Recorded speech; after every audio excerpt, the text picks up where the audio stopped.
Hello, hello, hello, Barca fans. How are you all doing? How have you been for these last couple of weeks with no club football? I know it's boring, right? I mean, I've been missing my Barca football dose.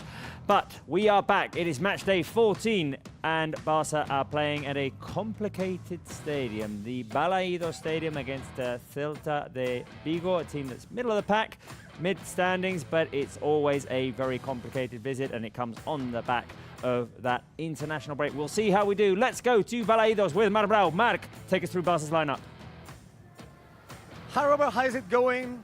A long time since the last Barca Live that we had here in Barca 1, but finally Barca is back to the league. Finally, Barca is back for this competition where we are the leaders. Of course, in the last game against Real Sociedad, we suffered a big defeat, but today it's time to return to the path of the wins. In a windy day here in a Balaidos, a stadium that sometimes it's difficult for our teams. Last season, we won with a goal scored by Lewandowski at the time from the penalty spot. So it was a very suffered victory the last game that we played here. Remember that we don't have important players for today's game. Ter Stegen, Marc Bernal, Araujo, Christensen, Eric Garcia, Ansu, Ferran Torres and Lamine Yamal are out of the squad. But today it's a big day because Gavi is back in the starting 11. So let's go with our lineup trying to win here in Balaidos against Celta. With Iñaki Peña at the goal, with 4 players at the back. Gerard Martin as a left back, with Jules Koundé as a right back. Íñigo Martínez and Pau Cubarsí will be our centre backs today again. With Marc Casado as a holding midfielder and Gavi. As I said, it's a big day. Gavi again in the starting lineup, playing in the midfield, and maybe with Pedri as an attacking midfielder. With Raphinha maybe playing in the right wing position. With Dani Olmo, who is also returning to the starting 11 as a left wing, and Robert Lewandowski, who did not play with the Polish team in the international break, but he's fit to play tonight, will be our striker. So let's hope that Barca will win today against Celta and will return to win again in the league. Right, thank you very much, Marc Brau. There you go. That is Barca's lineup for today. You can rate it on the live chat from 1 to 10. Obviously, the absence of Lamine Yamal, who is still out injured. TBD when he will come back soon, we think. The good news, the great news, the amazing news is that Gavi is back in that lineup. So I'm hoping that you are loving that starting 11 that Hansi Flick has picked today. One with several questions. We don't know if Raphinha is starting on the right, on the left. We'll figure that out when the game starts. Joining me here in the studio today, Natalie Baresi, Adrian Wielkowski. Natalie, how are you doing? Good, happy to be back. It's been a little while. It's been a while, yeah. You missed the last game, which wasn't all that much fun. Yeah. Maybe I'll bring some better luck today. Hopefully. Maybe replacing you for Spencer is a good idea. Adrian, how are we doing? I'm good, always happy to be here. Well, she missed the game, but I was here, unfortunately. Yeah. I had to. Maybe it's your fault. Well, no. Normally we win when I'm here, so hopefully this was just a one-time thing. Well, I've been feeling a bit under the weather this whole week, but it doesn't matter right now. For the next 3 hours, everything that matters is Barca. In 25 minutes, we're all going to be over the weather, that windy weather in Balaidos. I see some of your comments here. Let's see, a 10 out of 10 from Turbo Link. I've got a 5 from Mason Pro Football. People asking, where is Lamine? Lamine is injured. Lamine, we knew this coming into the game. Lamine Yamal is not going to be playing today. He is out injured. He was injured for the game against Real Sociedad. Has not recovered yet, but will recover soon. We'll be seeing him in the lineup very soon, we hope. For Ama Ajoku, it's a 9 out of 10. Jonas Chris is a 7. Ronaldo 13 is an 8. And Adam Labaran, 10 out of 10. What is it for you guys, Natalie? I think it's a 9. I'm pretty high up there. I mean, there was a lot of ways that this lineup could have gone, especially in the midfield with how many options Hansi Flick has got. But I'm happy that he put Raphinha and Olmo in the front 3. At least that's what it looks like, because we need that attacking power and not so much just a huge midfield. So I'm happy that we have Gavi obviously making his first start. I'm happy to see Casado. I'm happy to see Pedri's creativity. And I love Raphinha up there scoring goals. So we need that. I would love to see Pau Victor get some minutes, but I like it. Adrian, the biggest news, of course, is that Gavi is back in the lineup. What impact do you think he can have starting from the beginning? Honestly, it's a bit hard to say because he's still, I mean, to me, he doesn't look 100%. It's a process, so we have to trust the process and see how how he gets back to his form. But I'm very excited to see him along Casado. That's an interesting combination has there. been great. And we haven't seen Gavi and Pedri play together in such a long time as Exactly. well. There's so much to look forward to in this game. Also, of course, Robert Lewandowski, who didn't go with the Polish national team during the break. He recovered from the nagging pains in his back. He's managed to have those 2 weeks off, and we hope he can get back to his scoring form. Well, it was, I mean, he obviously wanted to go to represent the national team. In the end, he would have liked to be there because Poland didn't play well. But for us, Kules, personally, it's good that he had this break and he's back to 100%, I think. Right, let's go to the question we ask every day when the lineup is out. Who will be the key player in tonight's game? And we're offering 3 options. Option 1 is Gavi, option 2 is Lewandowski, option 3 is Olmo, whose position today is sort of uncertain at the moment. We don't know where Raphinha will be playing, we don't know where Olmo will be playing. Natalie? I'm going to go with Olmo because every time so far this season, he's come in and he's had a huge impact on the game, and I don't think that tonight's going to be any different. He went with the national team, but I think he's excited to start and get that playing time and take advantage of it. Adrian? Well, you know what I'm going to say. I know you're going to say Lewandowski, but I can also show it. there you go. Yeah, That's it. Well, nice one. Nice one. always representing my man Robert Lewandowski. So when he scores, we usually win. So I predicted 2 goals for him today. So I'm sticking with that. For me, the other day against Real Sociedad, Barça lacked many things. One was a creator, someone who can be inspire the beginning of something great in Barca's attacking line, and I think that can be Olmo today. I think in the absence of Lamine Yamal, the magic needs to come from Pedri and Olmo, especially Olmo, who seems to be great at just breaking free, finding the right position to be in to start things out, and then create from there. Right, let's go and hear what Marc Brau, or what Hansi Flick had to say to Marc Brau just a few minutes ago. It's been a long time, 15 days only. We are with Hansi Flick as usual, just a few minutes to start the game. How, Mr. Flick, how are you? I'm good. Well, how is the team? You only had 2 times with all the internationals after international break, but how do you see the team for today's game? No, very good. So we had a good week. We have everyone who can play is back. Balde is back. He had some problems after the break. He trained the first day. Second day was he has a little bit discomfort, but yesterday it was the first training without discomfort. So he's here and he's able also to play. You explained yesterday in the press conference that Gavi is ready to play. What does it mean for the team and for him especially to start again after a year ago? Yeah, I think for him is the next step, and it's very important for him also that we have him back in the team, and we can see the last weeks in the training is every day is going better and better and better. You can see that the confidence he has, and also with the ball, it's really good to have him there. I think he knows everyone, so with Petri, with Casa, and also with the other guys. He love to play with them, and yeah, hopefully he can show that today. Just the last one. What kind of Celta do you expect? We saw the lineup. It seems that he will play as usual with 3 defenders. It's a very offensive team. What kind of game do you expect for today? No, it's like that. They are good with the ball, and I think also they play really direct, often.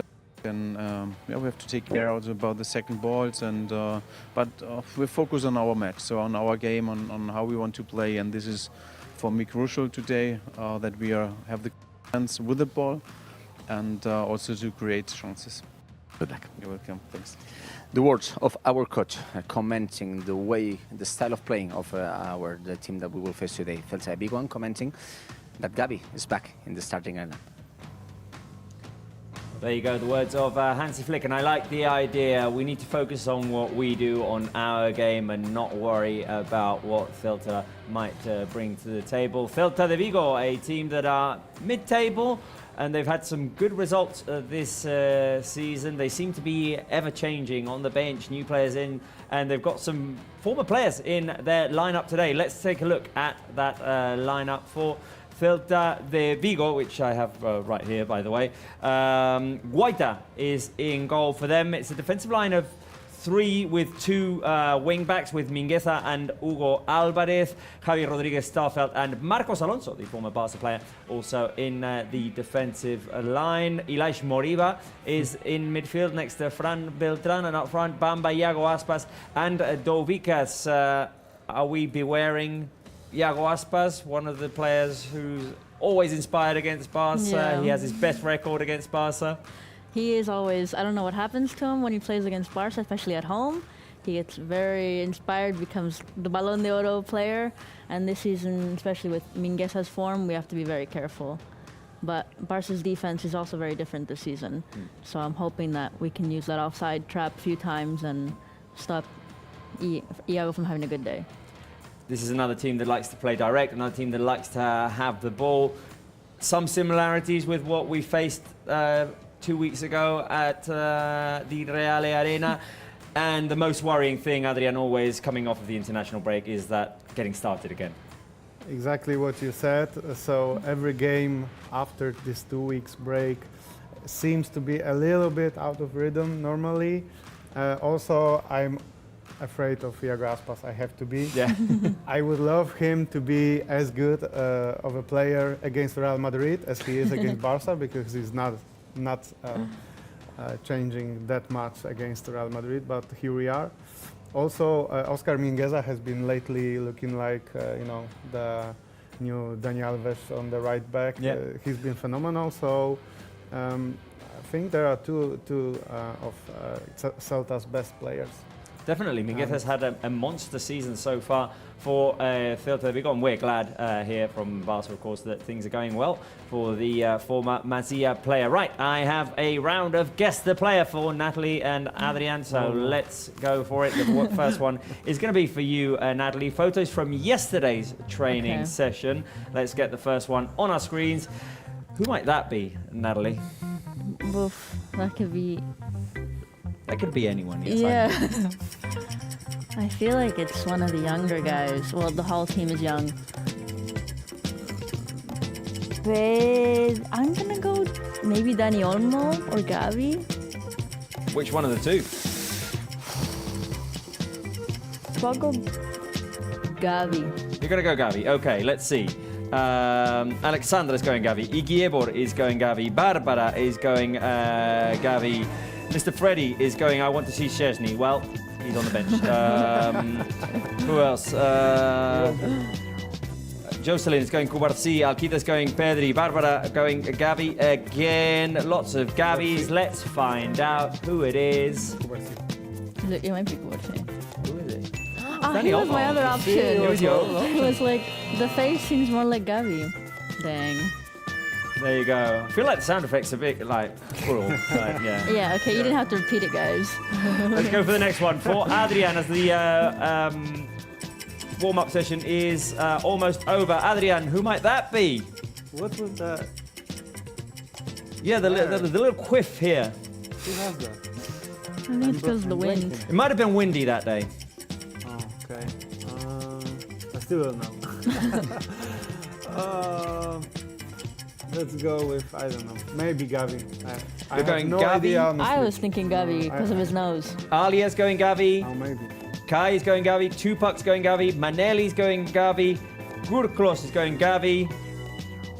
Kai is going Gavi. Maladu's going Gavi. And the correct answer is Gavi. Well done. Well done, It was Adrian. windy. He looks like Tintin. He does look like Tintin. And the last one is Raphinha takes his final shots of the warm-up. Who might that be? This is for the two of you. I'll give you a clue. This is a player who's not in the starting lineup. He's not in the starting lineup. Who is this secret player? Maybe Fermin? Or... I'm looking at the hair. Maybe Noah Darvic. You're going Noah Darvik? Okay. I'll say Fermin. And you're going Fermin. Who will get it right?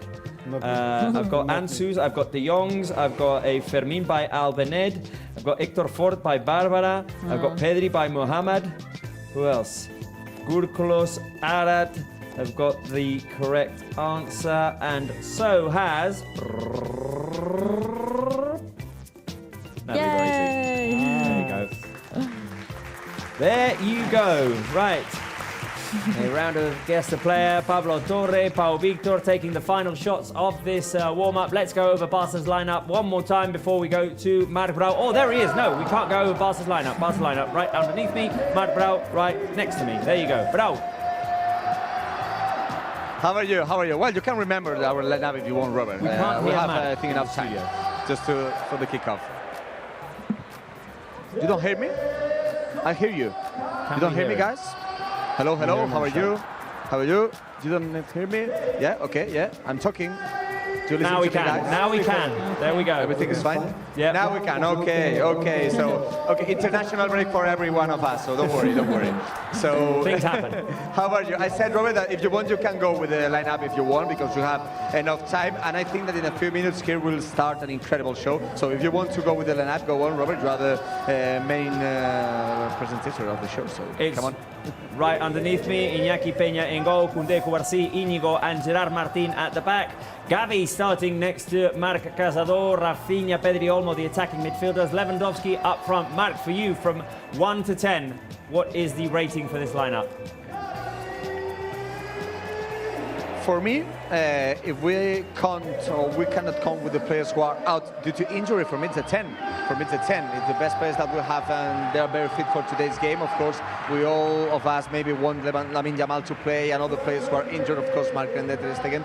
But I think that because of the circumstances, I think that it's a very good lineup. So I think that it's a good lineup to win here in a difficult stadium for Barça just in the last years. As I said, don't surprise you if in a few seconds, the same as happened in Anoeta, the lights were off and it will start the show, because it's a big show promised here in Balaidos. But I have a bigger show than this, because I have the quiz. And today it's not easy, so Robert. Yeah, I have the quiz. Well, it's not easy, it depends. Because the first question maybe could be easy for Adrian, so I will go with Natalie. I know it's easy also.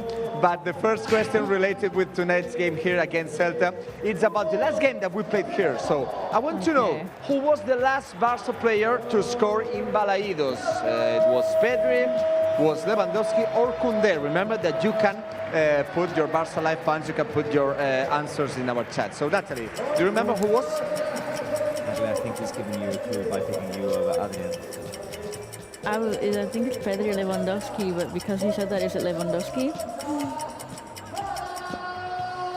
I said maybe it could be easy for Adrian, because it's of course Robert Lewandowski. It was in this goal from the penalty spot in the 93rd minute in the other time. And remember that at that day, Lewandowski had to repeat the penalty shot because Guaita was not on the line. So, as I promised you, the lights are off right now here. Same. So No let's go. question It will be a musical show. It's not what will happen here, but Adrian, musical question for you and also for our fans. Who composed the century anthem of Celta? It's a very well-known Spanish singer. Zetangana, Rosalía, or Quevedo?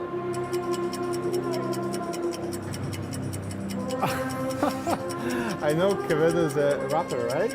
Yeah. I know also Rosalía, but she's Catalan, so I'm gonna go with option number 1. It's just pure shot. I thought he was from Madrid, but I think I would have chosen him too. But Zetangana is from Madrid, yeah, as Natalie said. But isn't Quevedo from Canarias? Well, let's gonna give some time. Yeah, Cana.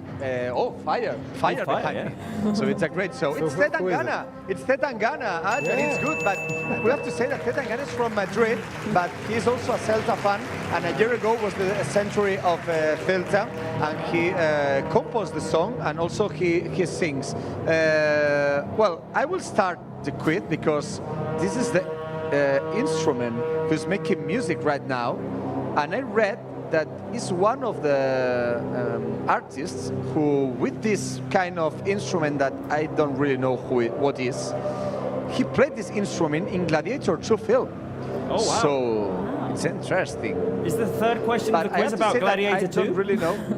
Because I haven't watched it yet. No. No spoilers. No, but No spoiler. no, but with these images, Robert, the question for you and for our Barça Live fans is: how many former Barça players are in Celta squad? 1, 2, and 3. And if you know it, can you give me your numbers Well, and the name? they're in the lineup, right? Yeah. Mingueza, Ilaish, Marcos Alonso. That, in my book, is 3. Yeah.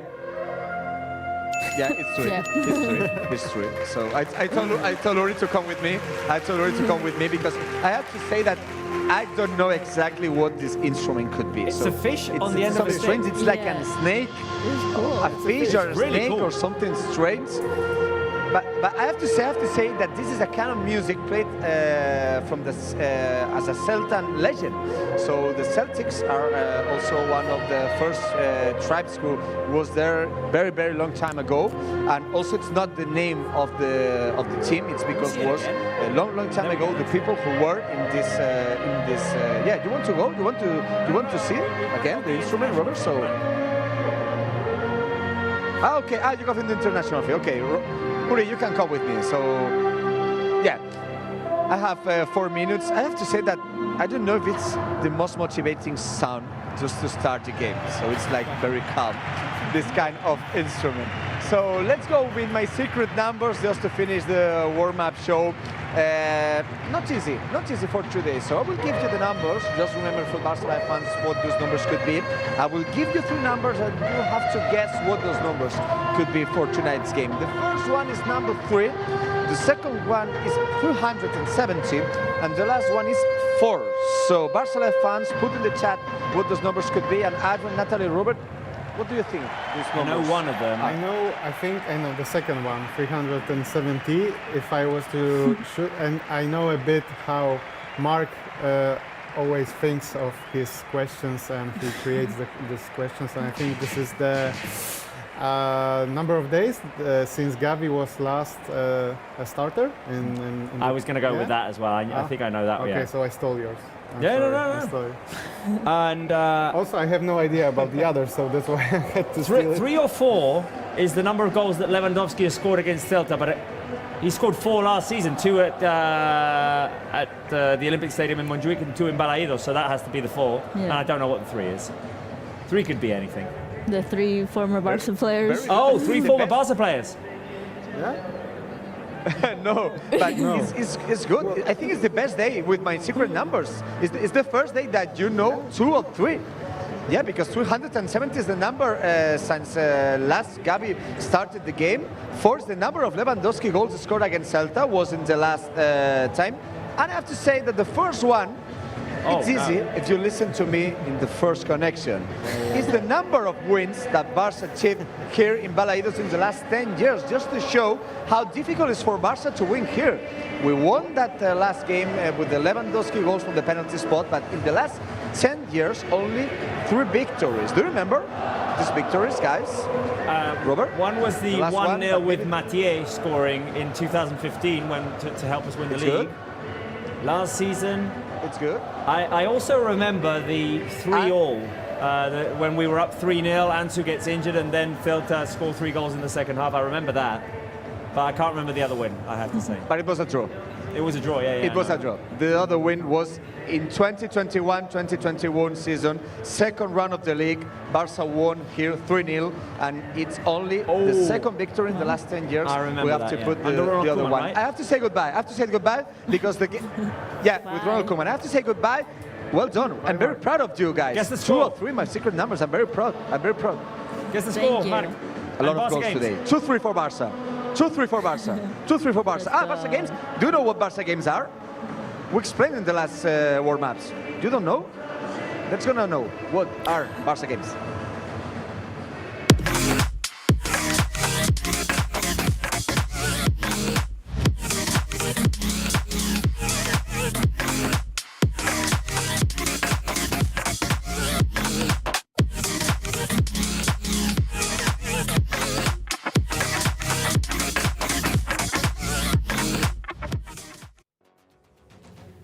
There you go, Barca games. You can download Barca games on whichever app store you have and play in the virtual La Masia, joining a community of culés created by culés, somewhat like what we have here.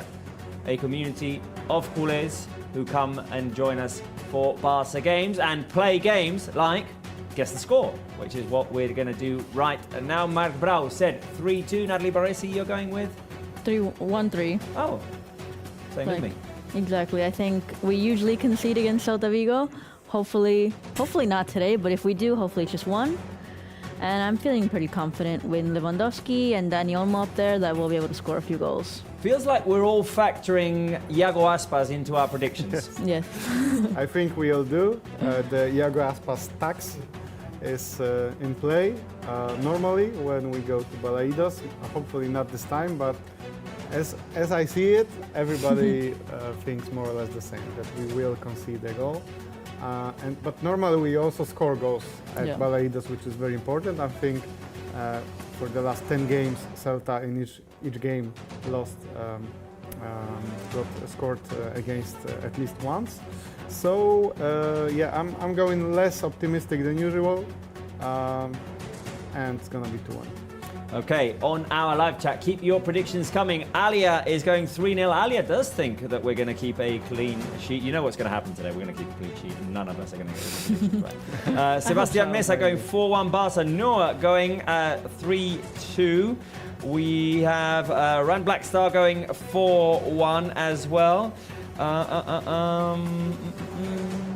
Who else? Oh, guys, unfortunately, they are not available everywhere. In Poland, they are blocked. I'm assuming Carolina is talking about the Barca games. I'll inquire about that. Daniel going 3-1. Kamal Ali going 4-2. Edit's going Celta 1, Barca 4. Same result as Ria May.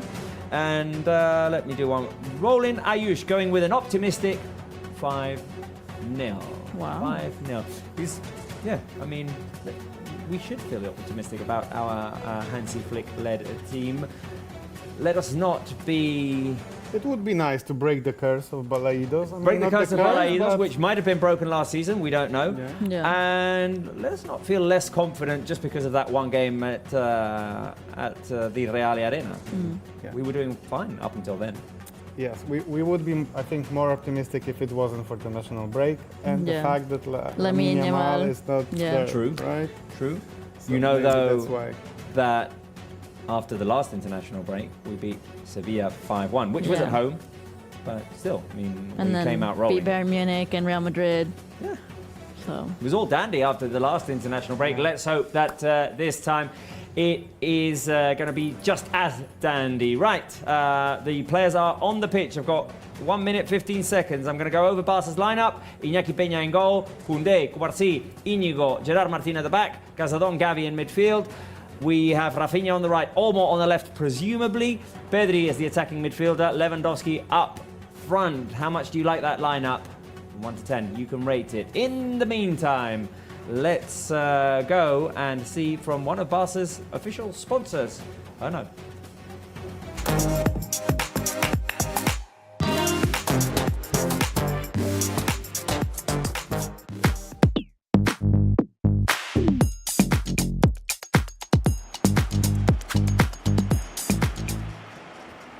Pernod, the official formal wear partner of Football Club Barcelona. Negotiations ongoing still for us to get some of that attire. Oh. Like if there's a formal occasion here on Barca Live, I think we all need to look That'd be lovely. dapper and We pretty. can be flexible on rates. Yeah. I mean, just the clothes, it's fine. Pernod, we're just need to letting pay you us. know. We're open to being models of yours here on Barca Live and displaying some of this very nice formal wear that you're sponsoring Barca with. Right, the game is about to start. Barca wearing the black kit today. Gavi ready to go. Marcos Alonso ready to go against his former team. And Barca will be attacking from right to left. Celta Vigo with the first possession. Here we go. The league is back underway with Barca playing high press and the ball all the way back to Vicente Guaita. What are you guys expecting from Barca early in this game? How do Barca need to come out? I think, just like you said, pressing very high, not letting Celta Vigo just hold the ball.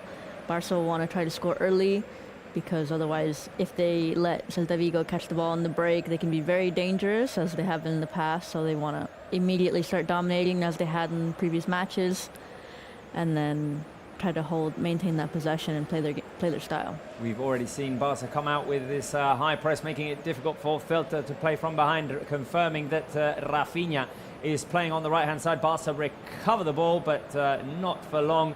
Adrian, what we saw at the Real Arena, I think, was a bit of tired legs as well. And those tired legs will presumably be rested today. Yeah, might be. I mean, you cannot win all of the games unless you're Barça Femení last season, then yes, you can.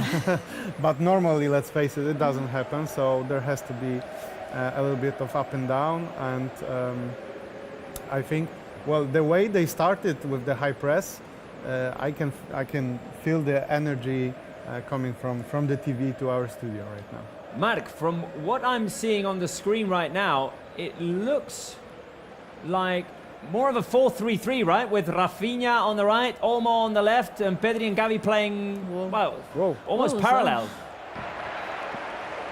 Yeah, it's a different way of playing. We have to say, as I asked Hansi Flick just before the show, that Celta plays in a very different way of other teams. They play with 3 centre-backs, with with 1 right back, with 1 left back. So with 2 players in the midfield, so it's very different the way that Celta is playing. It's like a 3-4-3, and it's not very usual in La Liga teams. Of course, it could be a 5-3-2, and I think maybe it's one of the reasons, because it's something changing in Barca's lineup in the tactical way. I have to say that Celta is a team who always like to play with the ball and who press also very high, as Real Sociedad, for example, did just 2 weeks ago. So I think maybe it could be one of the new solutions that the team, Hansi Flick, has to play against that kind of teams. Okay, Celta in possession here, trying to play down the middle. The ball will get to Bamba. There was a foul on the outside of the box, and someone might see a yellow card here, and there it is, very early yellow card. Yeah, but with this referee, I think I will try to be the only time I will talk on him. With the referee, everything is possible in Barca's games. It's the referee in all history.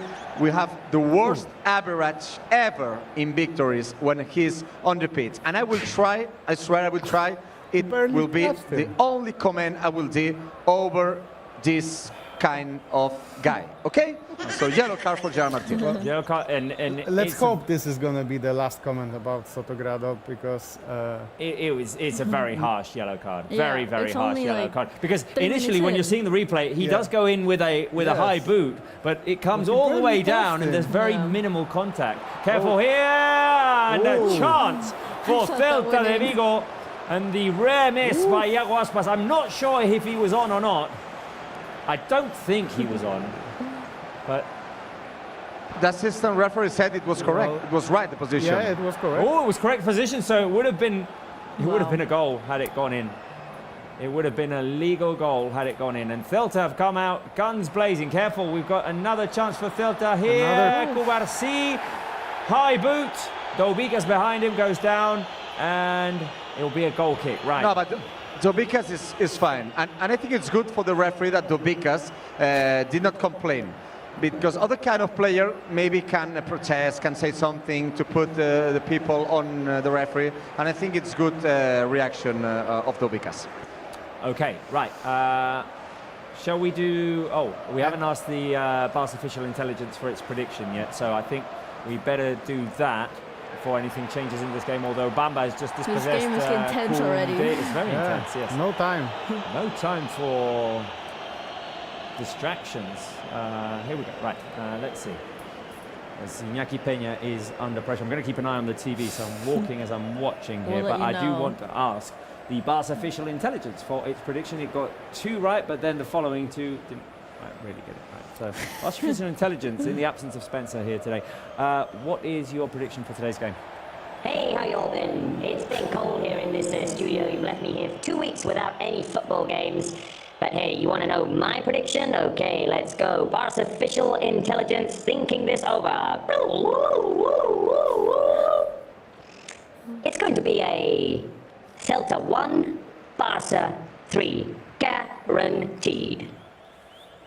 Okay, the Barca official intelligence is guaranteeing 3-1, which is good for me because I predicted that as well. Natalie predicted that as well. And it definitely looks like a game in which there's going to be a lot of action, guys. I mean, we're not even 10 minutes in and so much has already happened. By the way, those two crosses by Celta into our box by Oscar Mingueza and Iago Aspas. Yeah. So the two players we mentioned just Exactly. before the game. The ball falls to Lewandowski on the left. We haven't done first scorer, guys, so I think we need to get that question on our screens as soon as possible before anything happens in this game as Cazador tries to play it in. Now Barca playing in Celta's half.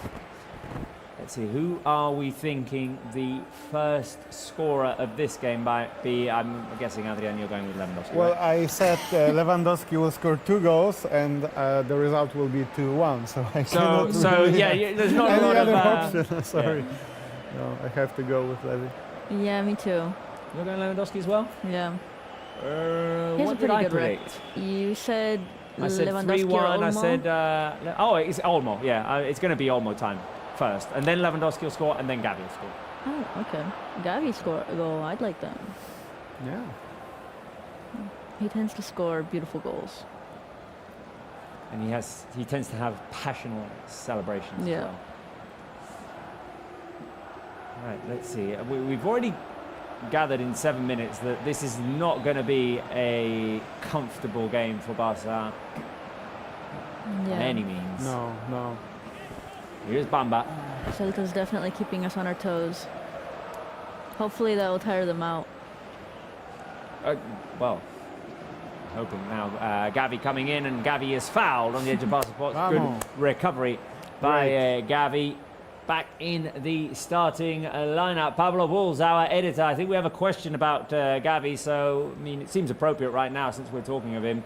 370 days since Gavi returned to the starting lineup. So just over a year, basically, since Gavi last started. And it is great news for Barca. And I want to ask you guys, I want to ask the fans, what is the best thing about Gavi being back in the lineup? There we go. Energy Bunny from the start is option 1. Closer to being 100%. Adrian, you said that you felt that he wasn't yet at 100%, and Hansi Flick says this is one more step in the process. Or, for me, option 3, he's going to have more minutes to try and score, which is the ultra optimistic approach here. Yeah. I'm going to go with number 1 and 2. Number 2 because he was out for a very long time.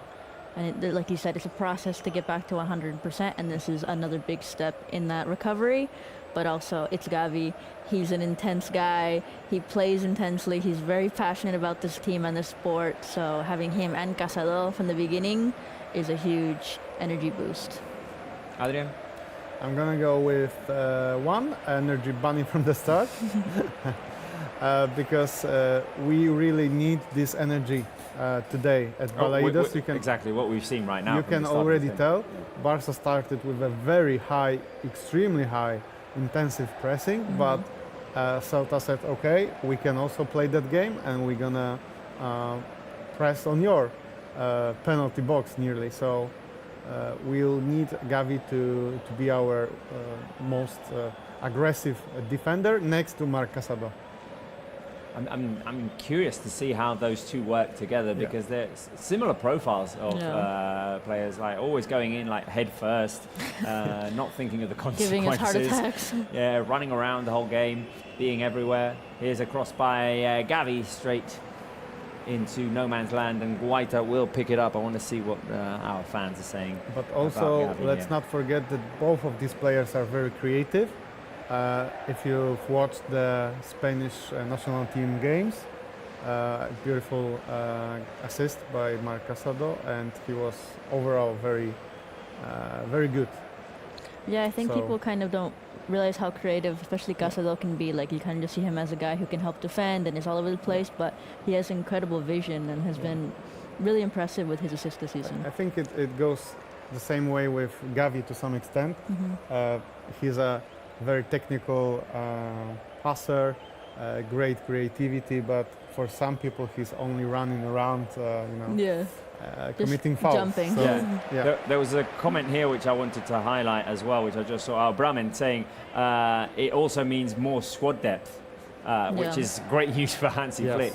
Definitely the return of Gavi, the return of Frankie de Jong will give him that. The return of Fermin, who was out the first few games as well. So now Hansi Flick has options, and we are nearing getting some other players back. Lamine Yamal should be back in the next couple of games. We'll see if it's for Stade Brest or for Las Palmas. Whoa. Good play from Nice. Iñaki Peña now, playing very high. Ronald Out of his box. Araujo also Yeah, Araujo coming back to training. coming back, right? Coming back he to starts training with the team, yeah. Yeah. So it looks quite well for Hansi Flick lately. Yeah, Ferran Torres and Eric Garcia also very close to returning. We'll see when Andres Christensen returns as well. Here is Dani Olmo, he's free down the middle. Lewandowski can feed it out wide to Raphinha. Raphinha could shoot. Raphinha getting to the middle. The shot by Raphinha! Took a deflection off of Pedri, who was in an offside position. Yeah. Pedri tried to get away from the line of shot, but he couldn't do it, and in the end, it's offside. And this is one of the great things about having Raphinha on the right, that he can cut in inside, and they take the shot with his left foot. Pedri was way offside there, blocking the view of Guaita Come as on, well. Pedri. So. By the way, did you see the Raphinha goal in the international break, the free kick? Yeah. Oh yeah. That was ridiculous. Wow. And with the number 10 on his back. That reminded me of a goal that he's Messi the best scored. Brazilian winger right Yeah. now. There's no question about it. Yeah. Yeah. I heard the other day that he's going to be the penalty taker as well now. Really? Well, if They the can make guy him who captain. takes them currently cannot do it, which I'm not gonna mention names, then sure, Who shall not Raphinha be should be named. the one. Yeah. But the free kick that he scored with Brazil reminded me of one that Messi scored back in 2015 against Sevilla. Similar thing. It's a free kick that's in theory better for a right-footed player because of the angle, because it's like more to the left. But then he just swerves it quickly over to the far Yeah, post. you're correct. Well, So impressive. so I'm Here we glad. go. Here we go. if you score a free kick that's compared to Lionel Messi's goal, then you're doing something right. Yeah. I'm glad his impressive season with Barca is also passing over to with Brazil, with the national team. Yes. Iñaki Peña out of his box to clear it out for a Barca throwing.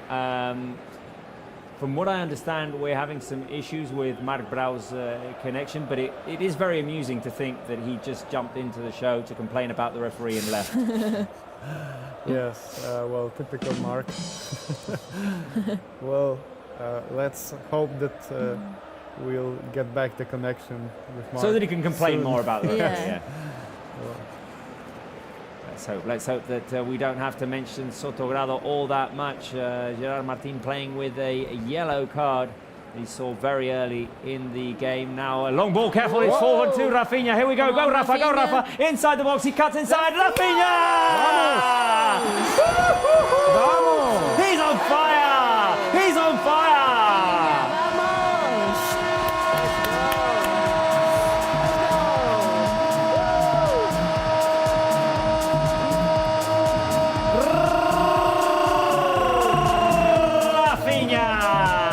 Makes it 1-0 for Barca. Calm and collected inside the box. And there he is, Barca's second top scorer this season with his double celebration. This one I'm not gonna do. There you go. The long ball played by Jules Koundé, mistimed by the Celta defender. Raphinha breaks away, cuts inside. Oh, It was Mingueza. It was Mingueza. Thank It you bounced very over much. Mingueza, who tried to recover, got in front of Raphinha, but Thank you. Raphinha was calm and collected enough to get himself in a position to shoot. Lovely little touch, Whoa. backfield to cut inside, and he beats Guaita. Marc Brau, you're back to celebrate a Raphinha goal. I'm back just in the moment that Raphinha scored the first goal of the game. I was a little bit freeze here with the windy day here in Balaidos, but incredible goal by Raphinha after a difficult first 15 minutes. Raphinha, again, 13 goals this season, 8 in the league, and of course, very important, the first one always is the most difficult one. What a goal by Raphinha. He had another attempt just a few minutes ago, and there's another goal like a Raphinha style, isn't it? It's like a direct cross to the far post. Great goal by Raphinha, 8 in the league, 13, the second top scorer of the season. And I think it's very important for what happened in Anoeta, for what was happening the last few minutes here in Balaidos. I think it's the most important, and maybe one of the more important goals that Raphinha has scored so far this season, guys. Yep. Yeah, it's a great goal, and sort of similar to the impact that the Lewandowski goal would have had at the Real Arena, right? When the game was sort of 50-50, Barca scoring and then getting in front, getting on the front foot, being able to manage the tempo of the game. We'll never know, obviously, because the goal was disallowed. But here, Raphinha manages to take advantage of the opportunity, and I insist, I keep saying this, I don't think the Raphinha of this time last season manages to pull off that touch to get himself free inside the box and finish as calmly as he did. I think it's all mental. I think he was in his head a lot last season still, and as soon as whatever it was liberated him, he's become, well, just a superstar. Yeah, he's totally like completely confident. Nothing will stop him. I don't know if also the captain's armband gives him some extra confidence, but whenever he has that on, he gets to another level as well. Captain Raphinha scores. None of us got our prediction right for first scorer, but that's fine. It's I'm fine. happy. Raphinha. I mean, as long as we did 2 out of 3 on Mark's goals, which is actually, I think we did 3, because you said it right as well with Mark's numbers as well. You said 3 for 3 players from Celta. So in my head, We did it. We are 100%. We're doing well. We're doing well We're so doing far, and so is Hansi Flick in his first season at Barca, and we have Hansi Flick's reaction to that Raphinha goal. Let's have a look at it. Oh. Where is he? Oh. There you go. The linesman somewhat blocking our view of Hansi Flick there, but careful here, because still to have the ball inside the box. Incoming cross, and it's going to be a corner kick. Oof, the block by Gerard Martinez. Big chance for Celta, Marc. Big chance for Celta, but we have to say that Celta had more big attempts than Barça. Remember the attempt and the shoot by Iago Aspas just in the first minutes, and we have to take care with these corner kicks, and especially we have to take care with the left wing position. Jonathan Bamba is playing very well today. Yep. Cross by Ilaish Moriba. Cross by Ilaish Moriba there, careful. Gavi with the block, the shot from long range, Iñaki Peña flying!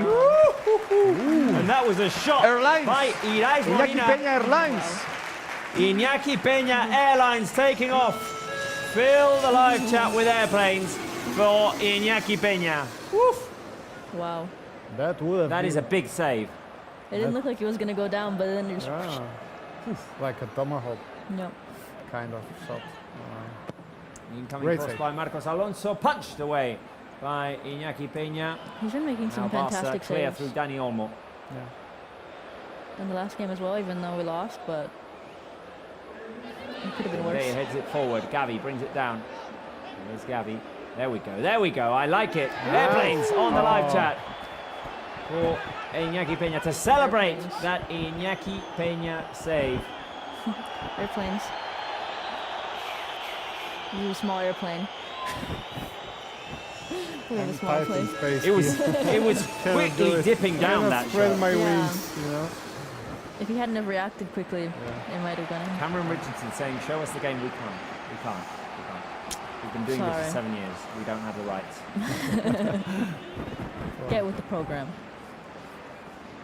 But we'll offer you commentary, entertainment. Our lovely We'll faces. challenge you with questions.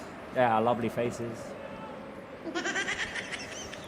What's with the sound? Incoming cross. Clearance by Guys, Gavi, I think it's it was. one. Go, I Mark, think it's yes. one of the best. Oh, be careful! Careful you with about that to say? long pass. Fran Beltran inside the box, fighting with Dani Olmo. Dani Olmo doing Nice, Dani. Nice. very well to Very well done. block Fran It's Beltran, humble. who was offside anyway. It's no humble. He played handball, okay. with the hands. I said. I know he made an incredible performance in Santiago Bernabeu and he made an incredible save, but I think that the last one of Iñaki Peña is one of the best this season. What do you think on it? Because it was a great flight, just direct to the top corner, so it was a great shot by Eli, so I think it's one of the best saves this season of Iñaki Peña. Definitely one of the best, but I think I'm still going to go with the Mbappe one in the Classico, just because it's Mbappe. Yeah. But it's no, a no, no. Classico. I agree. This one was beautiful. And it's a It was one of those designed to see in slow Yeah. motion. Yeah. Yeah. Wow. It's a lovely switch to Jules Koundé. And somehow we're already midway through the first half. Wow. Raphinha, Time the flies. scorer of Barca's goal. It's an entertaining game so far. Very entertaining game. Nobody wants to defend, just stay back behind the ball and. Two teams that enjoy having the ball. Oh, careful here. The ball by Dani Olmo to Gavi. Lewandowski. Raphinha with a shot into the hands of Guaita. Good chance for Barca there. Gavi could have shot. Yeah. It was not a clean shot by Raphinha, I think, Yeah. right? No, But at least they're getting those chances. took a weird bounce there. The long ball. As soon as A- Barca has a chance, Celta Vigo immediately go to their side. No, That's how this game's been. Definitely. They are definitely bringing a brave approach to the game. Marc, Celta Vigo that have had different coaches throughout different seasons. They've had a lot of change of players as well, and now they seem to have found something here, I think.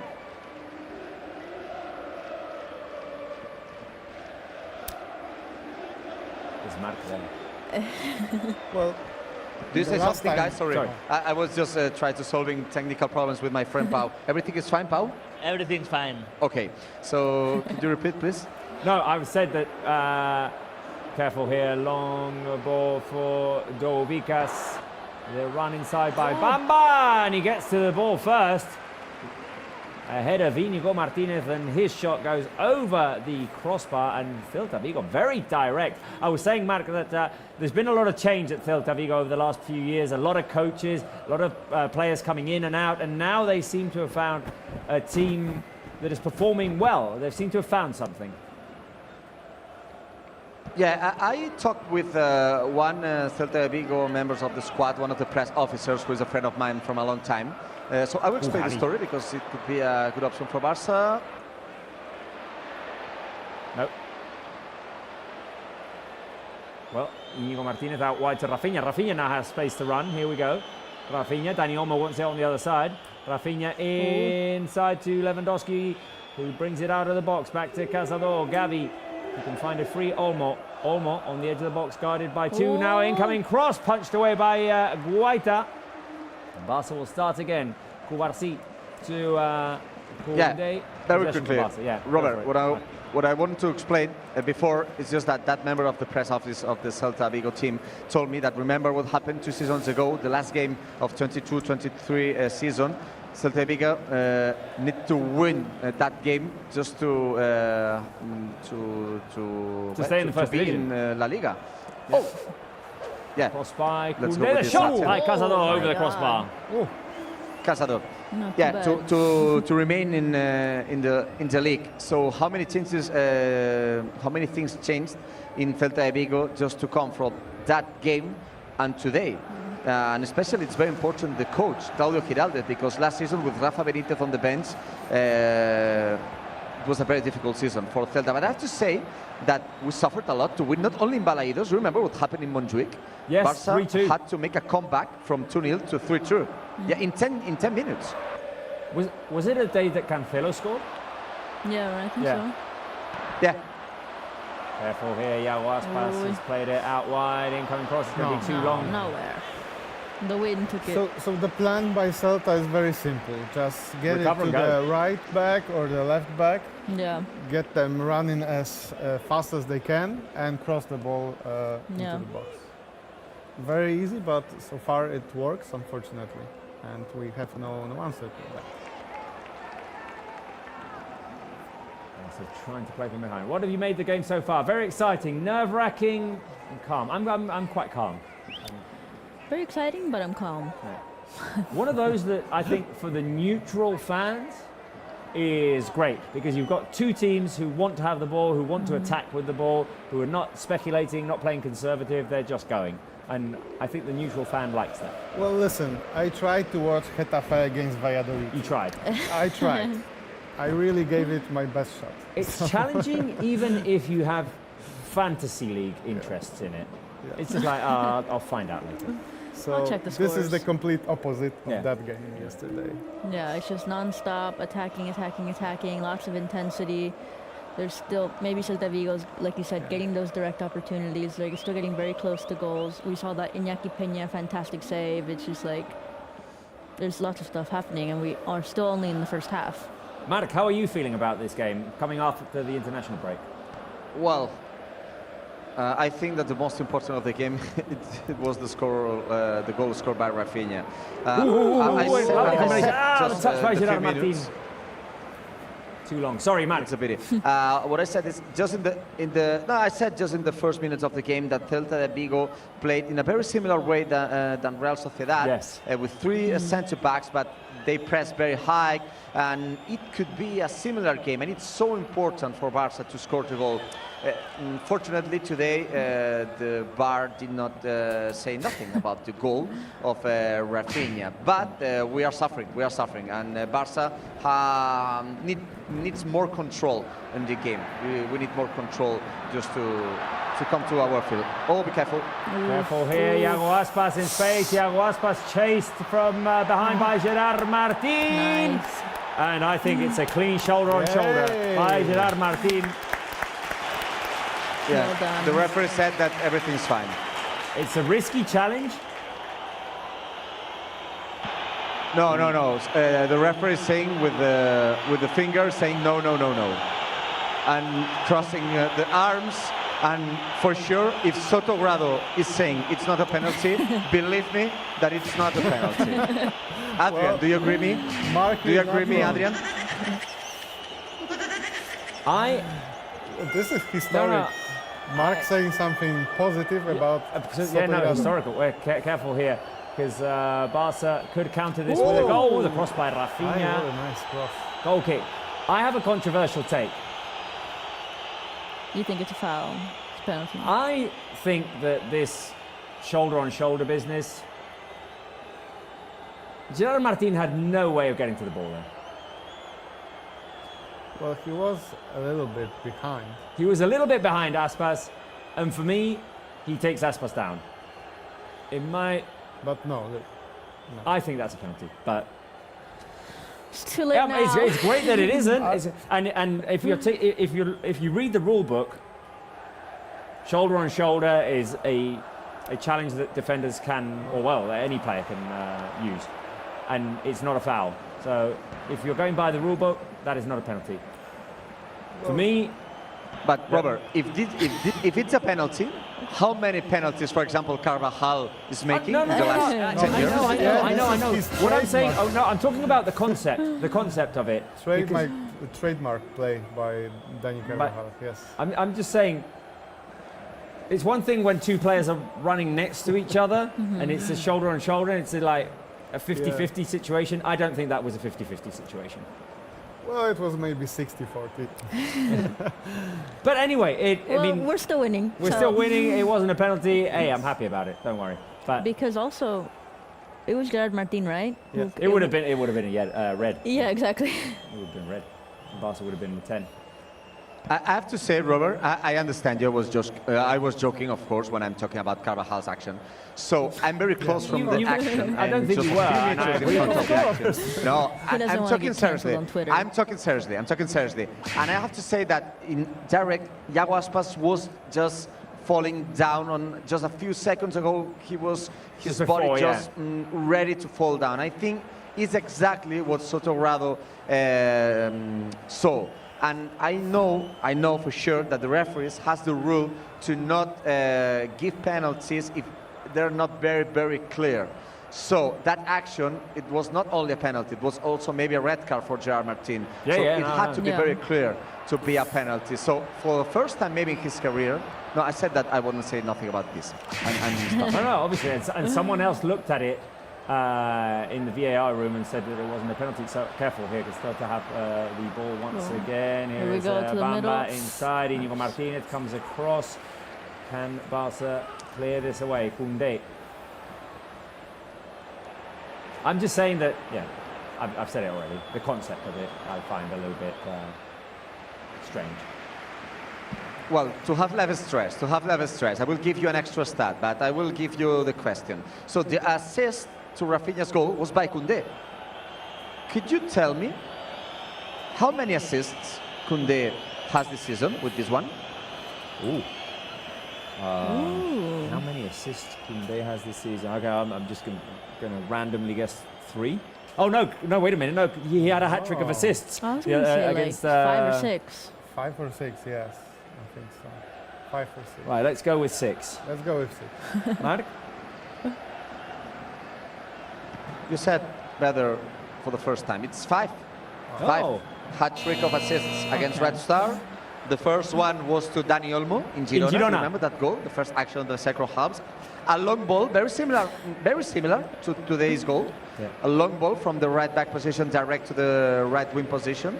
And 5 assists by Koundé. He only has ahead of him Marc Casado with 5, Raphinha and Lamine Yamal with 8. So I think it's a great number of assists. How many Koundé, goals does and Raphinha the have number of overall games now played. in the season? Ooh. In all competitions? Overall? 13. 13, wow. 13. So in November, basically, Remember that he's last beaten year all he of his scored- other seasons. Yeah. Yeah, last season he scored 10, and 2 seasons ago he scored 10. And today, and this season in 3 months, he scored 13. Careful here, Filter going again. Bamba in front of Koundé, who's having a very busy night. Now the pass by Mingueza straight to Iñaki Peña. We are up 1-0. We are just over half an hour in, and I think we should flood the live chat with some blue and red hearts. Come on, guys. We're winning. We're winning. We're back on the winning track. Come on. Yeah, especially after the last game. I also have it in the center. We all have it in the centre. There you go. There we Fill the go. live chat with some blue and red hearts. Come on, show your Blaugrana love. Yay. With Raphinha, the scorer.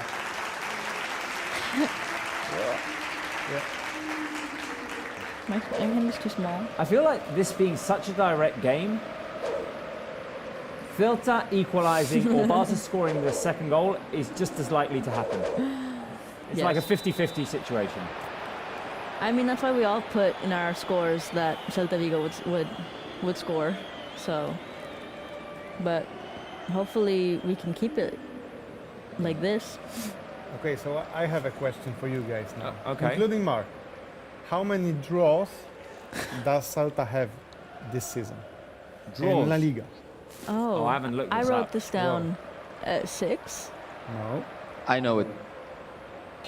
I know. Okay. But I won't say Go on, because Mark.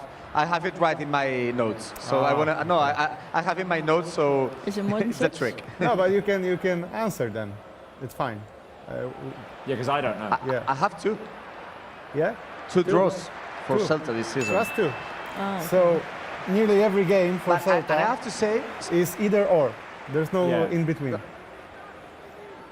There's an even better Yeah, and I stat have than to that, say and I that, don't know if Celta Mark is going to only- go with it. Mark, do you have the stat about the Barca draws? 0. no, I will give just that Celta only lost 2 games at home this season, and it was against Real Madrid and against Atletico de Madrid. And only by 1 goal. Real Madrid won here 2-1 with the last big attempt of Dubicas, who failed incredibly. And Atletico de Madrid won here with a goal in extra time by Julian Alvarez. Yeah, So it's I a remember very that one. difficult stadium. Touched by Olmo. Ooh. The stat about Barca draws is that, careful because Bamba has it again. Oh, Oof.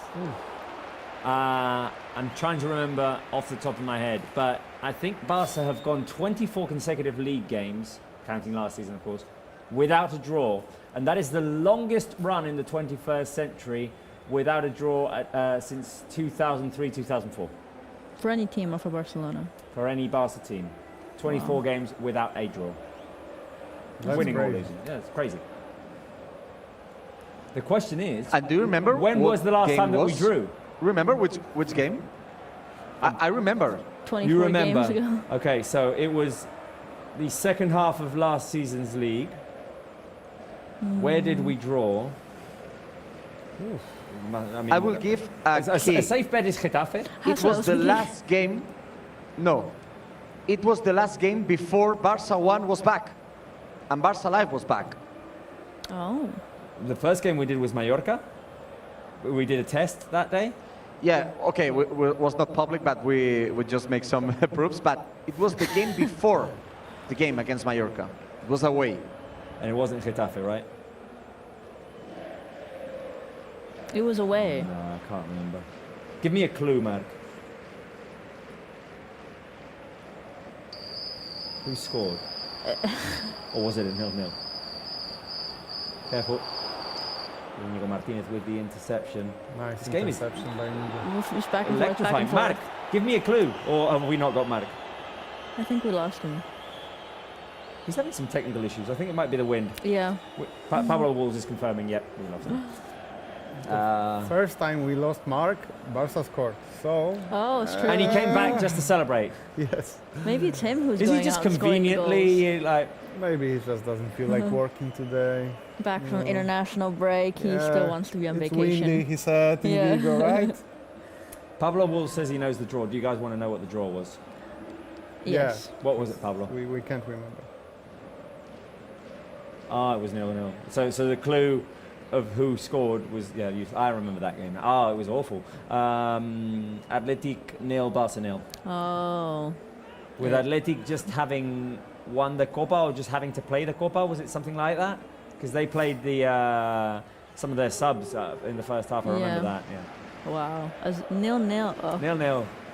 That's brutal. Summer miss. By the way, are you wearing your avocado socks to give us luck? There you go. Yes. Thought was put into my outfit today. I thought that after the defeat at the Real Arena, we needed some good luck, and the good luck on this show has been channeled through my avocado socks. So there you go. You have them. Fill the live chat with avocados if you feel like we need some extra good luck. How did Barca end? Oh, there we go. There you go. Good timing, Pablo. How did Barca end the Balaidos curse? My avocado socks, option one. Flick's got it under control, which is like the more rational response. No. Or it ended last year because we won last year. Yeah, So number do 3. you feel the curse ended last year? Yeah, I think so. And your socks. What did you wear your socks in that game? I don't know. Well, we'll go with number 3 then. If How it's, can you not remember, Robert? Well, the thing is, I can't actually remember if we did a show that day. you're making me dizzy, guys.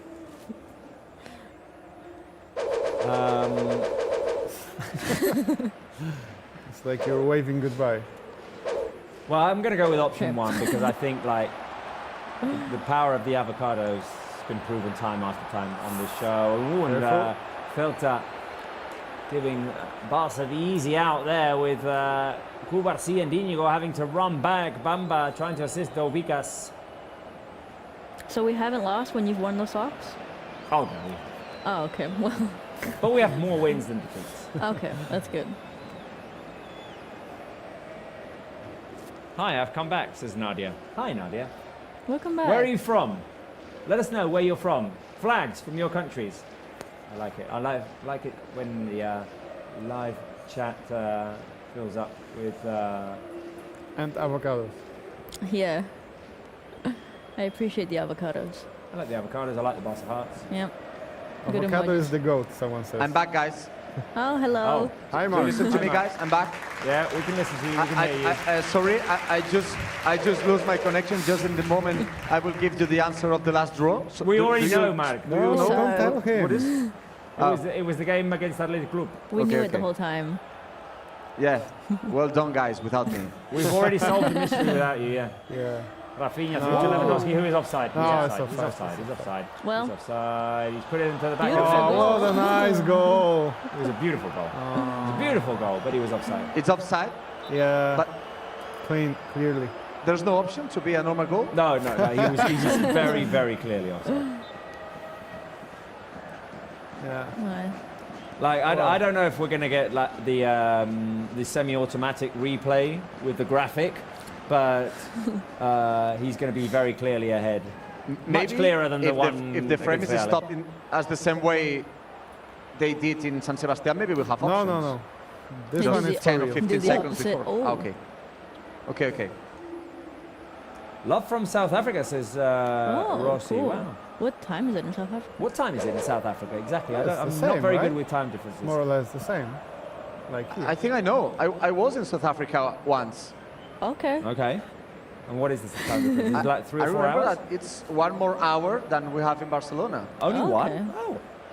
So it's almost 11 o'clock Yeah, for you. I was in Johannesburg when we played against Mamelodi Sundowns. It was Oh, yeah. a friendly match played in 2018. Yeah, I It's remember. the last one played with Iniesta in South Africa. It was in Soccer City, the same Go, Dani. stadium where Spain won the World Cup in 2010. Oh, Dani Olmo is I on don't the like pitch. that. He's injured, Hands on but face. the referee said there's nothing. I think we're getting a free kick. And Yeah, it's a free kick. Yeah, no, nothing is the yellow card because Barca players are complaining. so there's no offside because almost started the run. Inigo Martinez is Lost talking his with half. him. Just they want to be a In the yellow card. I face. think it was a clear one. Yeah, I think it's fair that a free kick is given because there was an impact on the chin, but I don't Yeah. think there's anything else. Yeah. I was just worried the way he fell that it Are was you sure, Robert? a more serious Nah, injury. Which shirt do you have today on? Which shirt do you have? it wasn't. He was born in Vigo. Common knowledge, yeah. I was born in Vigo. It's on his Wikipedia page. If you Well, go, it could be a good attempt for Barca. It could be. It could be a good cross from Dani Olmo from the right back, from the right wing position. For the left wing position. Or Raphinha. We have Inigo Martinez. We have Coversé in the box. So could be a good option for Barca. Any time is a good time for a first Kubarsi goal. Exactly. Incoming cross by Dani Ooh. Olmo. Ooh. Oh, And it seemed Corner. easier to pick up. it should by be a White. corner. It should be It's corner. White Is that not a touched it. corner? The, That was the a referee corner. said. But Oh, where is looking we the get it back assistant? through the pressure now. Okay, that was like an absolute clear So corner. much going on in this Don't know game. what just happened There's a there. lot going on in this game, and that was about the clearest corner I've ever seen. Yeah. Did it bounce? I mean, I don't know if it bounced off another player, but it went off his hands and out. Yeah, it was clear, and you could see the reaction. It's a by problem Hansi for Flick. me. It's a problem to me to swear that I want to say nothing about the referee. It's a problem for me right now. I knew he couldn't make Pedri with it. a I was quick gonna turn. say, it's Pedri his time. inside to Ooh. Lewandowski. Lewandowski with the turn. Olmo inside the Come box. on. Breaks free. Olmo with the shot. Oh! Saved by Guaita. Good shot That would have at been the near amazing. post by Dani Olmo. Nice try. Nice Barca idea. ending the first Do you know half. how old is Vicente Guaita, guys? It's one of the Oldest in the first older division? players. Oh, really? 37? Yeah. Do you think that you are older? Do you think you are old, Robert? Do you think you are old? I'm 37. I'm getting older. So it's exactly the age that Guaita has. So And he's Guaita calling is. you old. So, right. He's not old. He's mature. Yeah, he's Yeah, mature. exactly. Experienced. Yeah, exactly. I'm gaining experience, not age. At the time game, guys, One goal, how many minutes do you think 3 max. will be? 3 max. I'd even say 2 maybe. Yeah, I think 2 minutes. Because this game really, honestly, hasn't stopped. Stopped the There hasn't longest. been a lot of time. Oh, that might be a yellow card. Gerard Martin. No, and I think that I have to say that this referee forgive us. Yes. Yes, he did. I because said that I is a wouldn't clear say yellow. nothing about the referee, Yeah. but I have to say that now he forgive us. Yep, Yeah. I have to agree. Yeah, me too. Yeah. I think we have to be thankful that we are playing Well, with 11 players right They now. didn't give us the corner, so. And we have to be thankful that VAR cannot intervene on yellow cards. Yeah. And But you know, the level of the quality of refereeing is close to what we know from this referee Sotogrado, which is normal. Aspas Iago is not Aspas happy. is furious. Well, he I'm is just saying, absolutely furious. He's fuming First right of now. all- Beside himself. First of all, only 1 minute. Only 1 coming minute off at a already. time. And now it's yellow card for Iago Aspas, who's very angry. He's very angry, Iago Aspas. He's very angry. Yellow card for him. I remember that Iago Aspas did not play against Real Madrid because he was sent off just the game before. Yeah. Where's he going? And it was for the same reason, for talking too much to the referee. Well, he's definitely talking too much now. Oh yeah. He's He's furious. fuming. Is he not? Is he back on the pitch? I don't think he's No. focusing on getting back on the pitch He's yet. still there. No. He's still there. He's on yeah. the bench. He's on the bench. I know, he's back right now. Okay, He's back? I think he's back.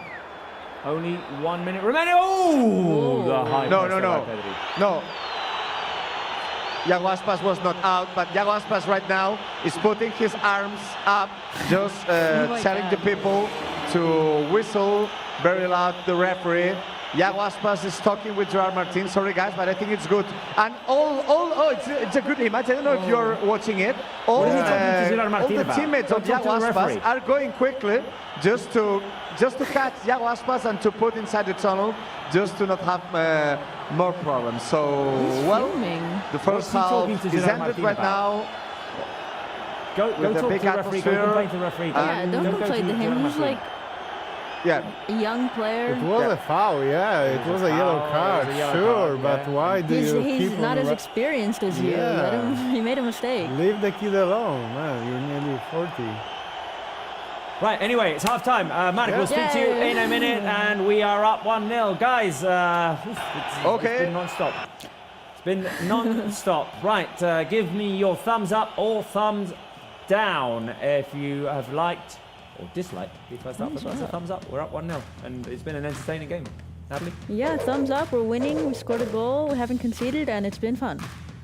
Adrian? Oh, it's been very fun. I mean, at some points, even too much fun, I would Yeah. say. But we're winning. Yeah, thumbs up for me. Right, so players into the dressing rooms, and I am going to leave you with Pablo Wools, who has a half-time quiz for you guys. So stay tuned for that. We're taking a quick break here, and we'll be back. And of course, Herno.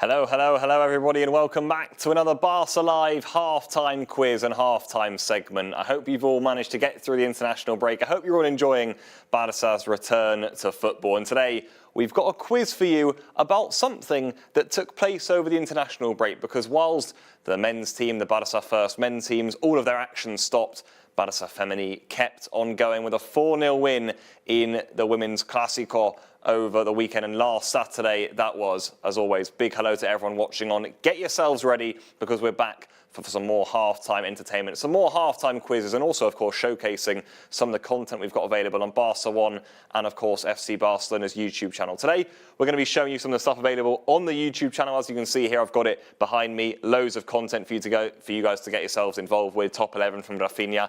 If you come over here, you'll see, of course, you have the highlights of this game between Real Madrid and Barcelona. The men's team won 4-0, as did the women's team. So a very good start to the season for both Barça men's and women's teams this season. If you watch the game, and certainly if you watch this highlights video, you'll know the answers to some of these questions. Let's get straight into it then.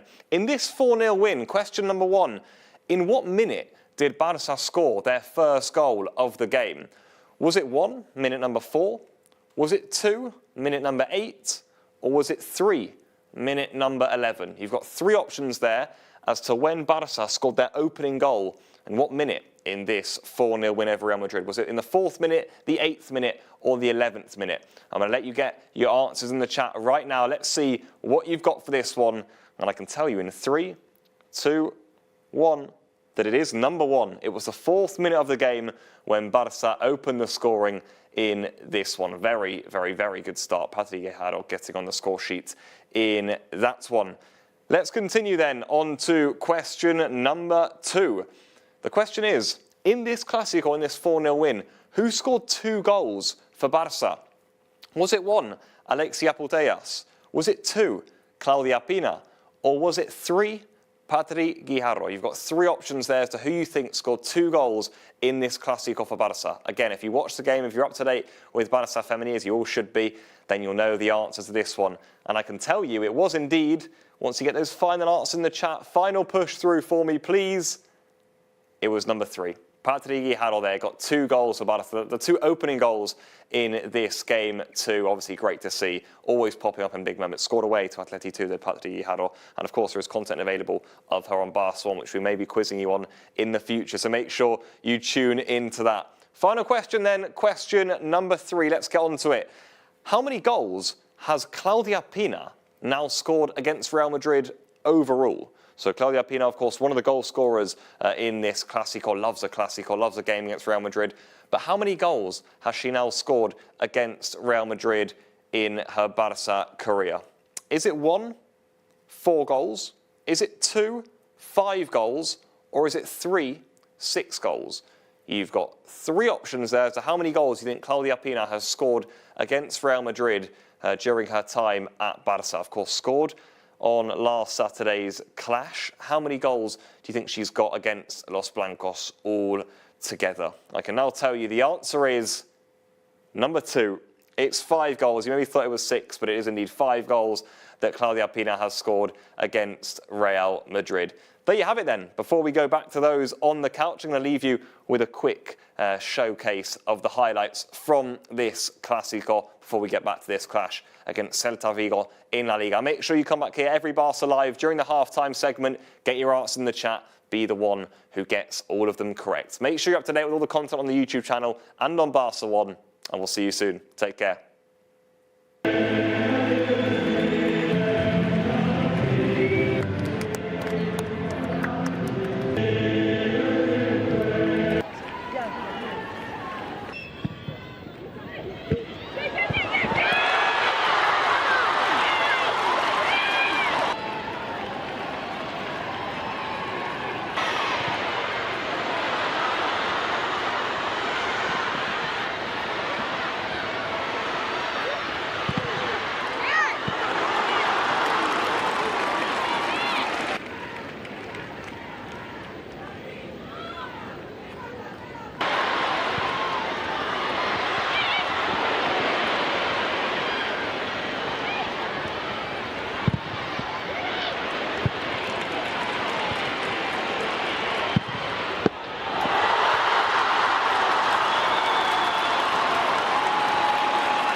There you go. That fantastic win by the women's team during the men's international break. 4-0 against Real Madrid. 4-0 in 2 Clásicos for Barça this season. Not too bad. Lovely. So it could be a new tradition. Yeah. Go in there, beat them 4-0, come back, celebrate. Amazing. Right, coming off of the men's international break, Barça, well, had what we thought was going to be a difficult game in Balaidos, and it's proving to be a difficult game, a very intense game at Balaidos. It is. I'm a bit stressed, maybe not as much as Iago Aspas. Yeah, but, no. He seems to be the most stressed. Yes.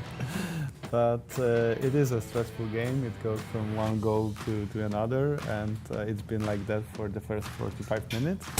So we'll see if the second half will die down a bit with emotion or not. I think Mark said it during the game, I said it at the beginning as well, that Celta brings some similar things to the table that Real Sociedad brought. I think the difference is that Barca's matching their intensity. Yeah, I think so, and I think the goal also really helped because, like what happened in Real Sociedad, we didn't get that goal, and then intensity went down, and they scored. But I think Barca started high intensity, they scored the goal, they've kept it going. Celta Vigo has bounced back, but Barcelona is still continuing to keep trying to get another goal, which is what they need to keep doing. What do you think Hansi Flick is telling them right now? What do you think the team needs to improve in the second half?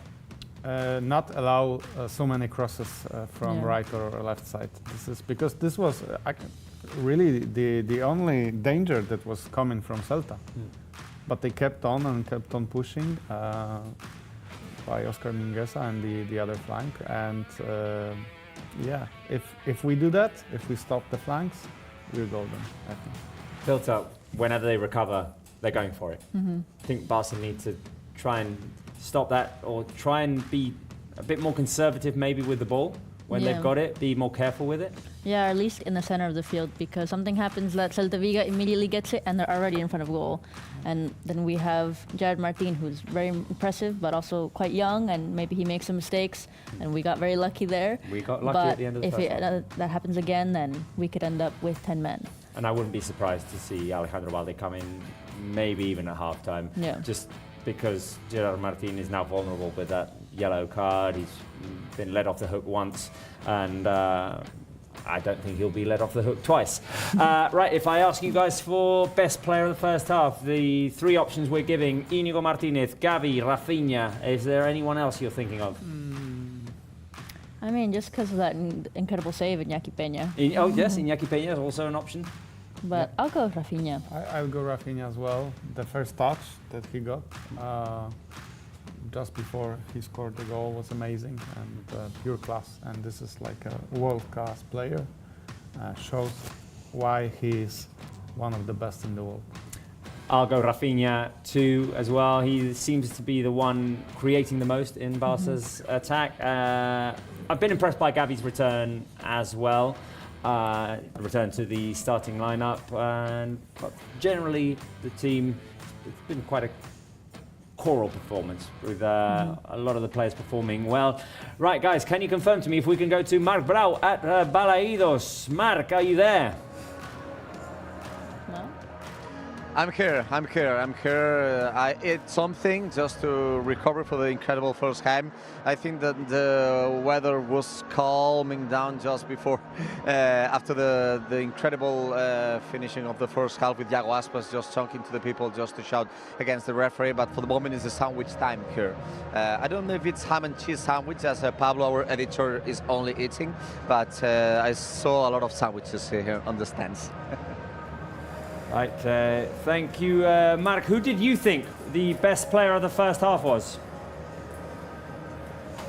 Well, I think I have two options. One is Raphinha, and the other one has to be Iñaki Peña, because are the most important players in the first half. And I will go with Iñaki Peña. Because he made incredible saves, especially one for the shot by Elijah Moriba. Of course, the goal by Raphinha was very, very important. But I will give, for the moment, the player of the match for Iñaki Peña, because he's not only saving goals. I think he played better outside the box with two actions, just with the head putting the ball out. So I think he's playing very, very well. For the moment, I see only few Barca players warming up. Remember that on the bench, we have several options. Today we have Chesney and Diego Cochen as goalkeepers. We have Balde, we have Pablo Torre, we have Fermín, Pau Victor, Frenkie de Jong, we have Héctor Ford, and we have other Barça Athletic players like Noah Darvid, Sergio Domínguez, Guillermo Fernández, and Álvaro Cortés. These are the players. But I have a special host, and she doesn't know right now what's going to happen. But surprise, surprise. Mae Rostro, how are you? Dude, I'm working. ¿Qué pasa? She's working. So I will put the microphone. I'm trying to work. If you want to talk with Robert. Roberto Juan. Mai, I know that you are always especially motivated in games against Celta. You know pretty well. Mai, I know you're working, so prediction, how are we ending this game? How is it ending? I'm gonna say 3-0. 3-0. I like your optimism. Wow. Mai, always nice to see you here on Barça Live. Thank you. It's nice to be here too. Bye, Robert. Bye. Aguanyá in Catalan, she said. Mae Rostro, one of Barça Live legends. Right now, we have Barça Live legends in the halftime show. Yeah. So, yeah, she's very optimistic. She's working for social media channel. Of course, you can follow everything of the content that she's making here live from Vigo. So, Right. no, come on. What do you say? No, I think not. I think not. She's asking if there's other people that she knows from the control. No. I don't know if Mauri is in No, the control. he's not. I think not. I think not. So, Right. well, so this is my prediction. This is my player of the match and a Barça Live legend, live here from Balaidos. Amazing. Thank you very much, Marc. Right, the game is about to start, and Héctor Fort, I think, is coming on for Gerard Martin. We'll confirm that in a second. But we're standing here next to the screen because, guys, this next week on Friday, it's the 125th anniversary of Football Club Barcelona. You know what's happening, right? There's a big celebration, big gala, and a new anthem for the 125th anniversary is going to be selected by the socios, by the members. There are 3 options right now, and it's not going to replace the Total Cam es un clam. That one's going to be like for always, but there's going to be one for the 125th anniversary. There are 3 options, and I'm going to give you little snippets of all 3, and you tell me which one you prefer, and live chat, obviously, you tell me which one you prefer. Right, let's go with the first one.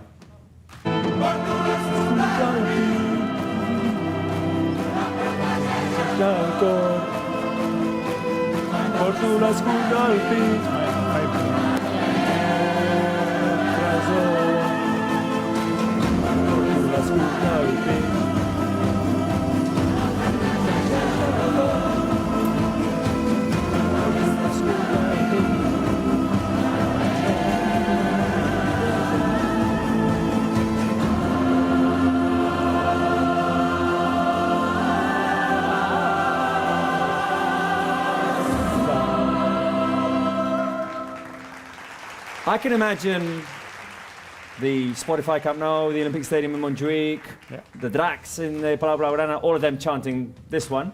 I like that one. That's option 1. Okay. Option 2.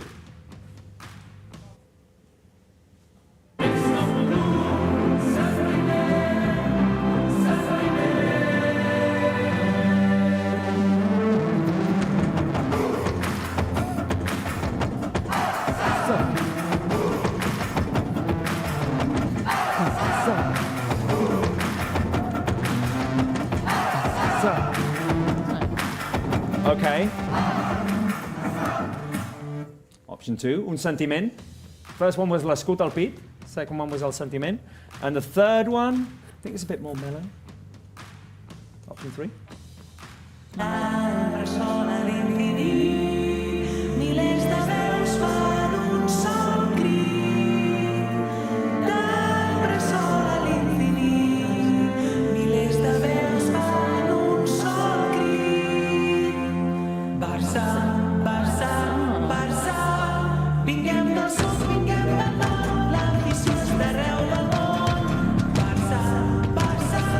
Barça. Right. You're a soci?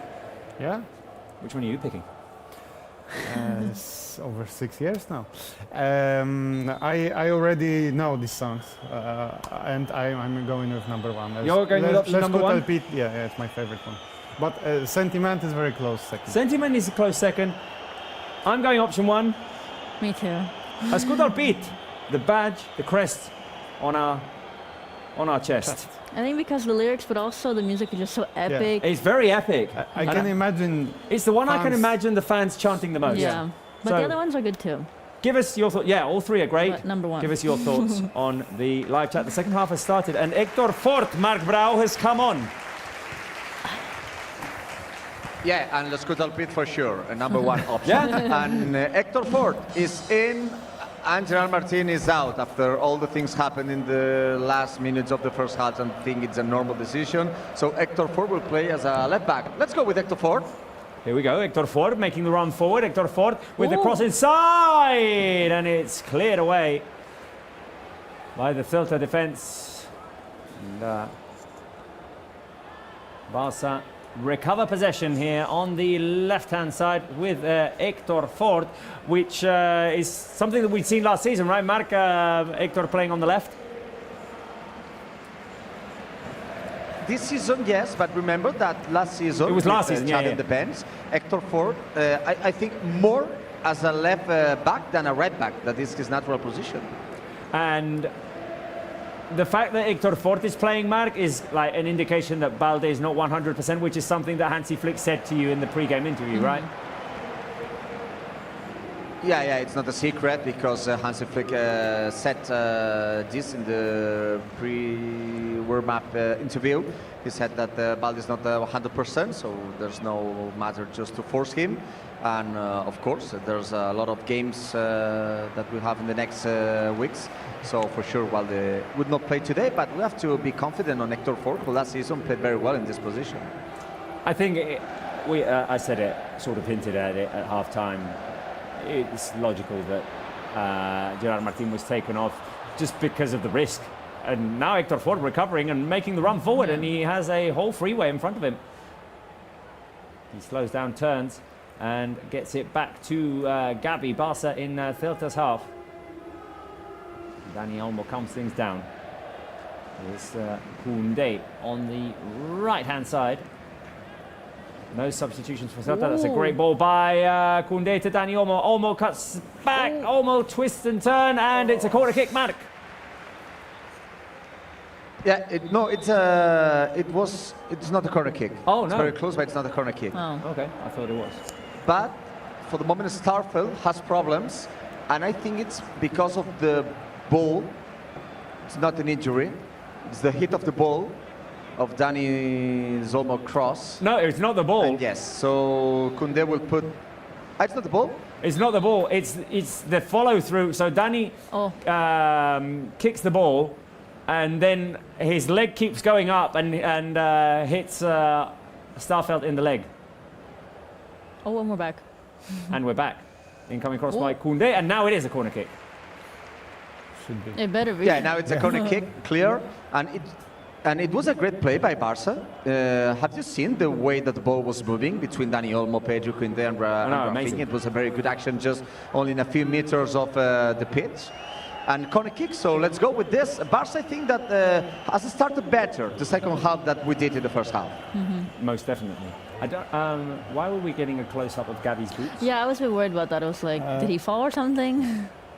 Like he was limping a bit. I don't know. I'm scared already. Raphinha, Olmo inside, looking for Gavi precisely. Celta with a long clearance, and here is Aspas with the run, chased by Hector Fort. And Hector will get to the ball first. Ooh. Good Nice. defending there by Hector Fort, who's come out. Playing fine.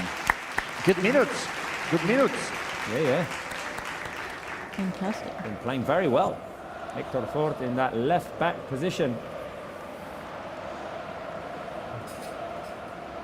Inigo, second time that left to right ball across the defence has not gone well Yeah. for Inigo today.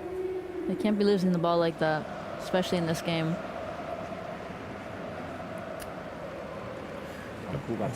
This is similar to Real Sociedad game, that we lack control in the middle, which is a bit worrying. Yeah. We give up the ball too fast. Yeah. We don't play our own natural brand of football, and this is why Celta has so many chances to score. We've seen this version of Barca, though, work well also.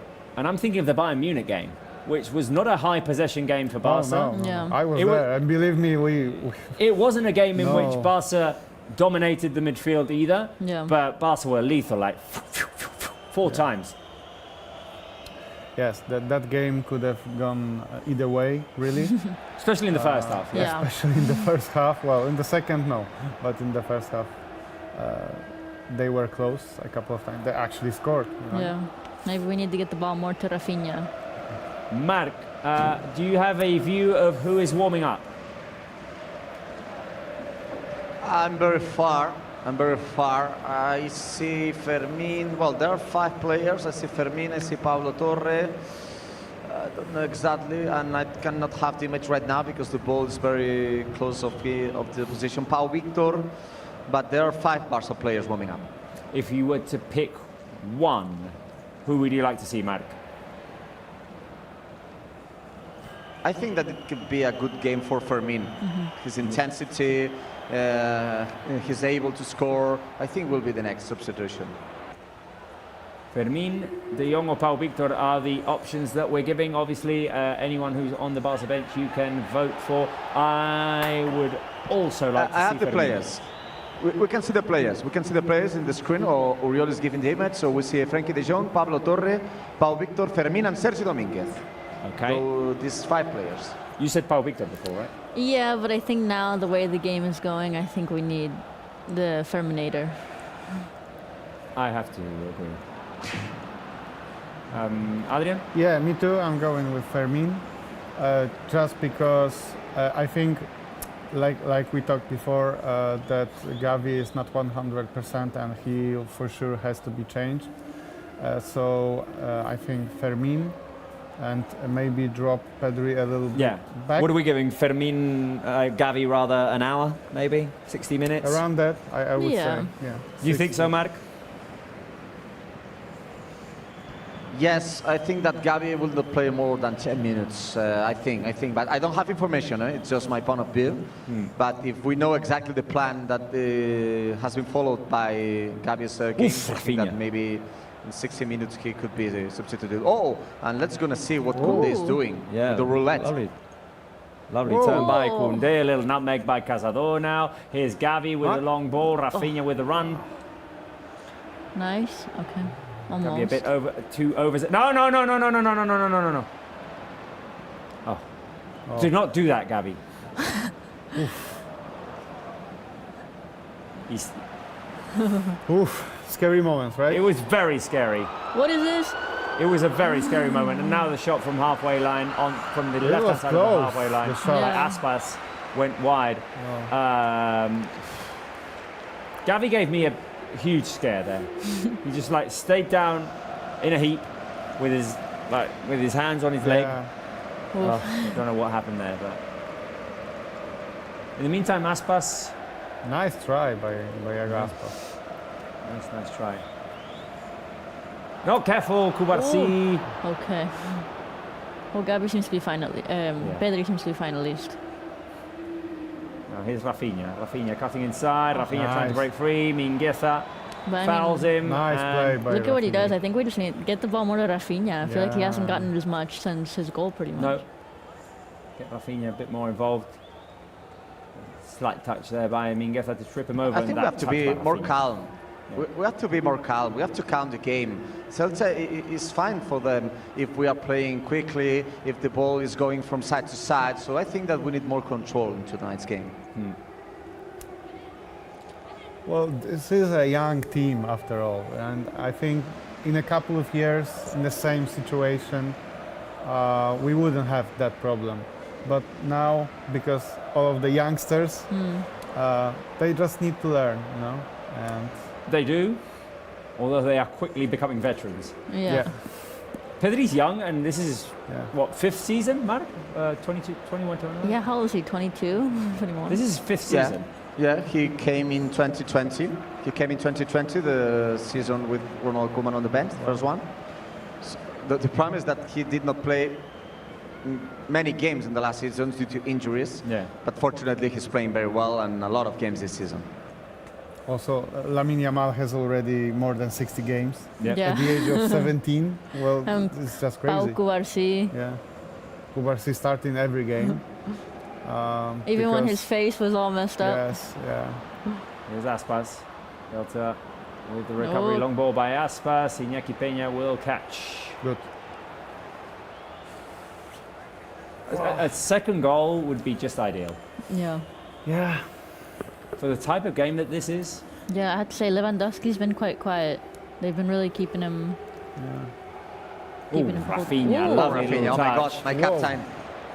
There we go. That's that Raphinha magic. My Dani great Olmo. Capitan, the long ball for Dani Olmo. Can Dani get there? No.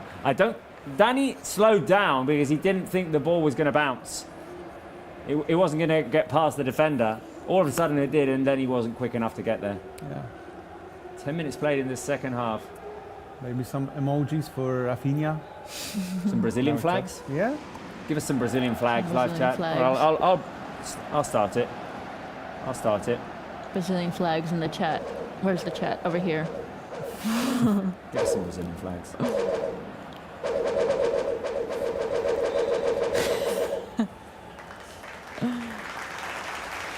Okay. Let's see. All right. Here we go. We have a prop. Nice. Oh wait. Here we go. Wait. There we go. My Brazilian flag's already in there. I'm pointing at you.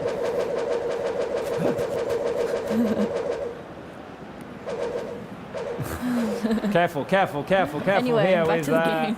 Iago Aspas no. into the middle. Dovicas, Iñaki Peña, and it's offside. It's offside. Oh my god. And I think it was I a think clear that was- one. I think it was 2. It was Aspas. Let's see. Yeah, he was clearly off. No, it was. He was clearly off. But another So good more save Brazilian by flags. Iñaki Someone in the Peña. chat. Where's the chat? Was it there? Anyway, nice save from Iñaki Peña again. Yeah, exactly. Even though it doesn't Yeah. count in the statistics, but he was there. He's been Just in doing- case it wasn't an offside, right? Yeah, no, he needs to be there. He was there. Just in case. Here's Bamba. Bamba trying to feed it through to Dovicas, Cubarsí. Ooh. Bit of a scramble. Ilaix Moriba runs away with it.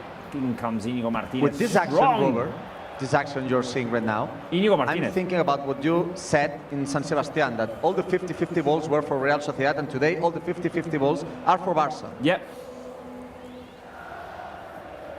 That's But it's just one of those things. sometimes it's just luck, but sometimes it's. Oh, here's Raphinha. Raphinha, Raphinha, he's free. come on. Raphinha can shoot high. Oh, Tan bombazo by Raphinha. but yeah, we have to give him the ball more Yeah. because he just makes stuff happen. I think Raphinha keeps collecting MVP trophies this season, and I have a feeling that he might be the MVP of this game today. him or honestly Iñaki Peña for keeping the score how it is. Yeah. Which is what it is, thanks to the Raphinha goal. High press from Barça. Making it difficult for Celta. Oh, Raphinha. Celta, Mark, very brave playing from behind, eh? Yeah, very brave. It's their style of playing, and they're not changing anything. Instead, they're playing against Barça. Yeah, I was thinking they were going to slow down, but they really have not. They have not, no. There's Ilaix Moriba driving into the middle, Bamba. Well, they cannot slow down because they need a goal. Yeah. So I think this is what we can expect from them. Yeah. Incoming cross, Nice. intercepted by Hector Fort, who's doing very, very well in this second half. I mean, I have to remember this. Oof, Come the strong, on. strong tackle on Pedri. Oh, Gavi, rather. Gavi. Oh, I don't like No, that. hang on his shin. It's on his shin. No, but he's fine. He's fine. I know that all will have a heart attack, but he's Yeah. fine. Yeah, we do. We're all on Gavi. It's yellow card for Javi Rodriguez. The second yellow card for a Celta player. Remember that Iago Aspas has another one. And I'm watching just for the warming up players. There's no changes for the moment. They are warming up. Well, I think like we're about to hit the hour mark. I'm happy to have seen Gavi for an hour. Yeah. Hansi. Don't want to push it. He was out for a long time. Are you recovered? Are you recovered for this? I think we've had enough now. Save him for next game. Let's go Barça. Raphinha. They just keep losing the ball in the midfield. But Good they keep recovery. winning it back. Here's Raphinha. Raphinha can have a go here. Raphinha trying to switch it to Lewandowski. Go Levy, go Levy, go Levy, go Levy, go Levy, go Levy, go Levy, go Levy!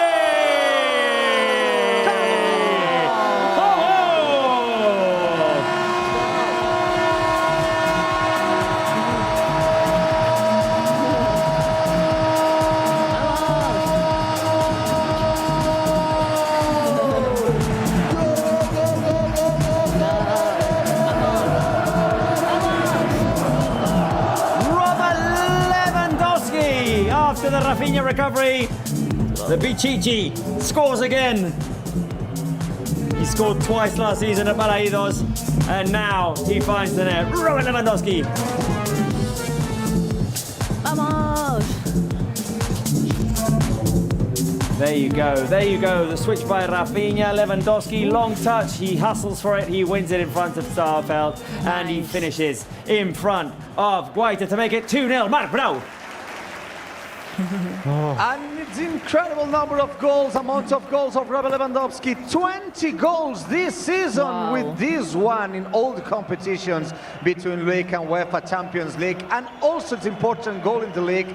15 goals in 14 games for Lewandowski in La Liga. Incredible. I love that every time that Adrian is here, Lewandowski scores. And now it's another important goal. But 20 goals this season for Lewandowski, 50 on the league. And I think that it was a really goal scored by Lewandowski, very calm inside the box. How nervous were the defenders of Celta Vigo, and Lewandowski was very calm. Just to have the action, and have you seen the way that he's finishing, just putting the ball in the far post for Guaita. 20 goals, Lewandowski this season. And there could be another one coming. Here is Dani Olmo. Here is Dani Olmo. Barca attacking.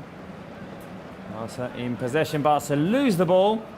So guys, it's a throw-in. You know what we do, right? When Robert Lewandowski scores a goal? You know what we do when Robert Lewandowski scores a goal? Let's go to the mannequin. I think the Barca official intelligence can take over here. I think the Barca official intelligence knows what we do. You know what we do when Robert Lewandowski scores, right? Go. We pop the net like Lewandowski. Dovski, El Marcaria dentro un bosque. Bosque, dale al ballone che lo enrosque. Rosque, we pop the net like Lewandowski. Dovski. We pop the net like Lewandowski. Fill the live chat with fist bumps and for love for that rap. There we go. Woo. Good stuff. And we are 2-0 up at the Balaidos Stadium. And I was saying we needed that. Absolutely. With how the game was going. Ooh, now I'm more relaxed. By the way, this was the most random thing. There was a guy in the stands who had a phone case with avocados. Oh, really? Really? Oh, Yaki! Let's go. It was the avocados. It was the avocado guy, yes. The avocados. Again, They bring you luck. they bring Barca luck. They bring, Barca live luck. Next time we should have avocados here to eat. We once did guacamole, and it didn't go well. Oh, okay. I have a hedgehog on my socks, but I don't know what that means. Mine don't have anything. Iñaki Peña with the save there. But that Lewandowski goal was impressive because he could have easily lost the ball. Well, he'd lost it already. Ooh, Yeah, and then Iñaki Peña save again. No, but he was very calm. Yeah. He was very calm, Lewandowski, just chased it. waiting different ribbons inside the box, and what a way for finishing. He Long ball by Pedri. Olmo dispossessed. High press by Olmo on Guaita. Yeah, I mean, it was good pressure by Raphinha on Mingueza, stealing the ball away from Mingueza, by the way. Second time that Mingueza today has lost a duel with Raphinha. Raphinha. It's not been his best game. I need to check on the something defensive side of things. Raphinha plays it over to Lewandowski on the left. The touch by Lewandowski gets away from him, but then he hustles, he keeps going, he fights for it, and hey, there you go. He had 21 touches of the ball so far this game, so he barely wasn't involved in the game, but barely he said his was name. very patient, and it was a total hustle play. He just wanted the ball more, like he you said. it. And then when you want the ball, there comes luck together with that also. No, it's an offside. Oh, It's an here there's a offside. chance for Celta de Vigo. A chance Raise for that one-on-one with flag. Iñaki Peña! Iñaki! Wow. Iñaki! Number one. The save. What a save! There you go. Incredible save. It was not an offside, so it was a very, very clear attempt for Celta. The way that he's just standing up the Celta player, great save. Fill the live chat with airplanes for Iñaki Peña. Incoming cross cleared by Cubarsí. Koundé, now Raphinha to Dani Olmo. The header by Olmo to Raphinha, who leaves the ball behind. But wait, I'm confused now. It wasn't an offside? It wasn't an offside, no. Like, to me, it seemed...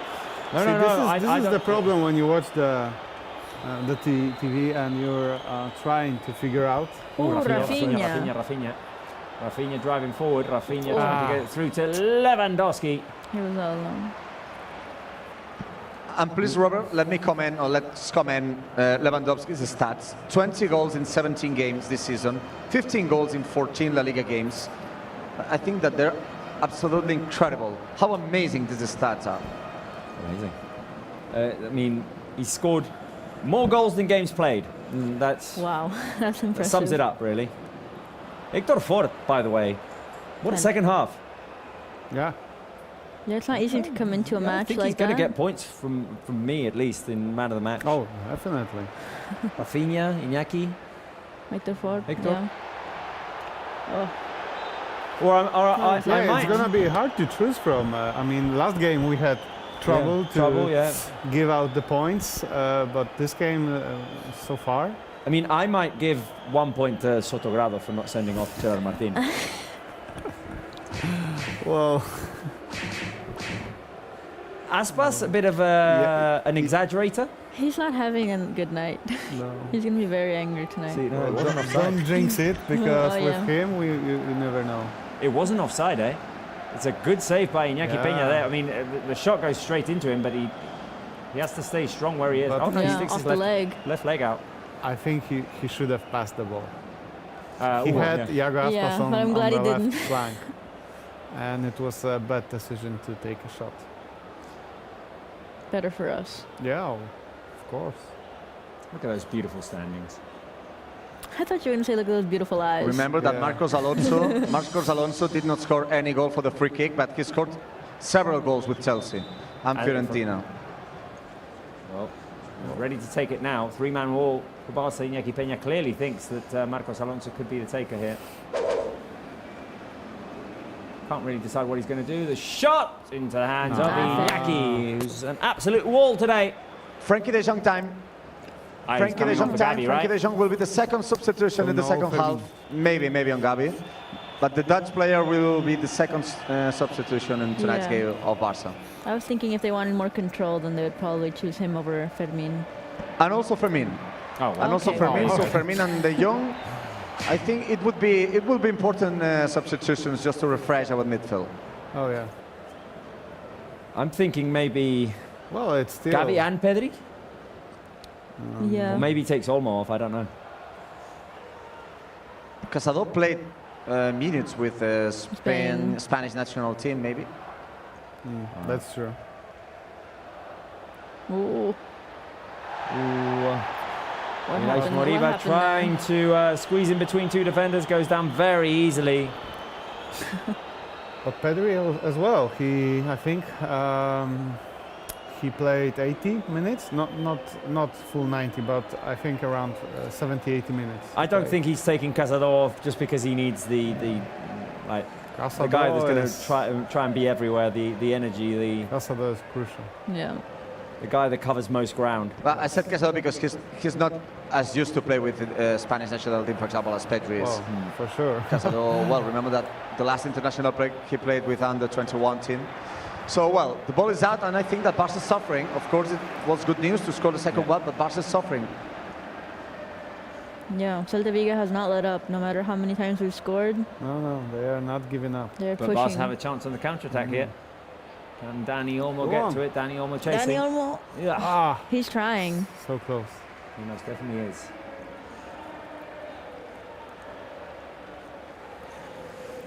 I hope he doesn't take Olmo out, because I think if Olmo gets the right opportunity, then he could get us the third goal. Because he's getting closer and closer each time. What I feel like is that this game is not going to end 2-0. Well, I said There's 2-1. something else is going to happen. I hope it's not that. No, I said 2-1. Well, if it's 2-1, it's fine. I mean, As long as we still, win, but yeah. But I wish it wasn't 2-1. Let's see. Also, Celta is preparing some substitutions. Remember that there was one substitution after the second goal of Barca that we did not comment, that Bamba was out and Alfon was in. oh, And I see, for example, right now, Borja Iglesias, the Panda, good striker, who will be one of the Celta players to enter. And there's another one, I don't see exactly who is. But there are 4 players just waiting right now, the ball going off. Right, substitutions are going to be made in just a second. When the ball goes out, Celta playing from behind. Barca with a 2-0 lead. Goal scored by Raphinha and Lewandowski. It's just a fantastic result coming off of the international break. But from our past performances in Vigo, we know that when Iago Aspas is on the pitch, anything can happen. I mean, I'm just thinking of that 3-3 draw a couple of years back. We were up 3-0 that day. Here's Olmo. Raphinha. It's impossible to forget, Robert, what happened 2 years ago. We won 3-0 at the halftime, and Ansu the got final injured. score was 3-3. Yeah, Ansu got injured. I think that was the worst news of the game. Yeah. More than the draw, the Ansu injured. Aspas is attempting to play the ball through. Barca recover his Casado to Olmo, who seems to have dropped back into more of a midfield position.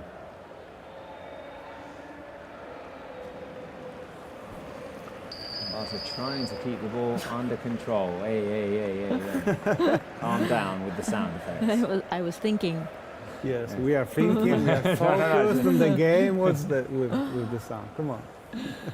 It's definitely kind of chilled the second half compared to the first half, at least Well, now. A bit, yeah. I like the battle that we have going on here with. Lovely ball by Raphinha through to Pedri, who decided to play How many conservative. minutes are Fermin and De Jong waiting? I mean, How many minutes are waiting? Because I think that Somebody I just commented kicked the ball out. substitution just a long time ago. 5 minutes ago, maybe. Yeah. Just kick it out so they can go in. Exactly. Shoot. Here's Casado. Also just moving the ball around, which I'm happy with. Yeah, holding possession, which we haven't done in a while. Make Celta feel frustrated. Yeah, exactly. This is our brand of game. This is what we need to try to instill. Right.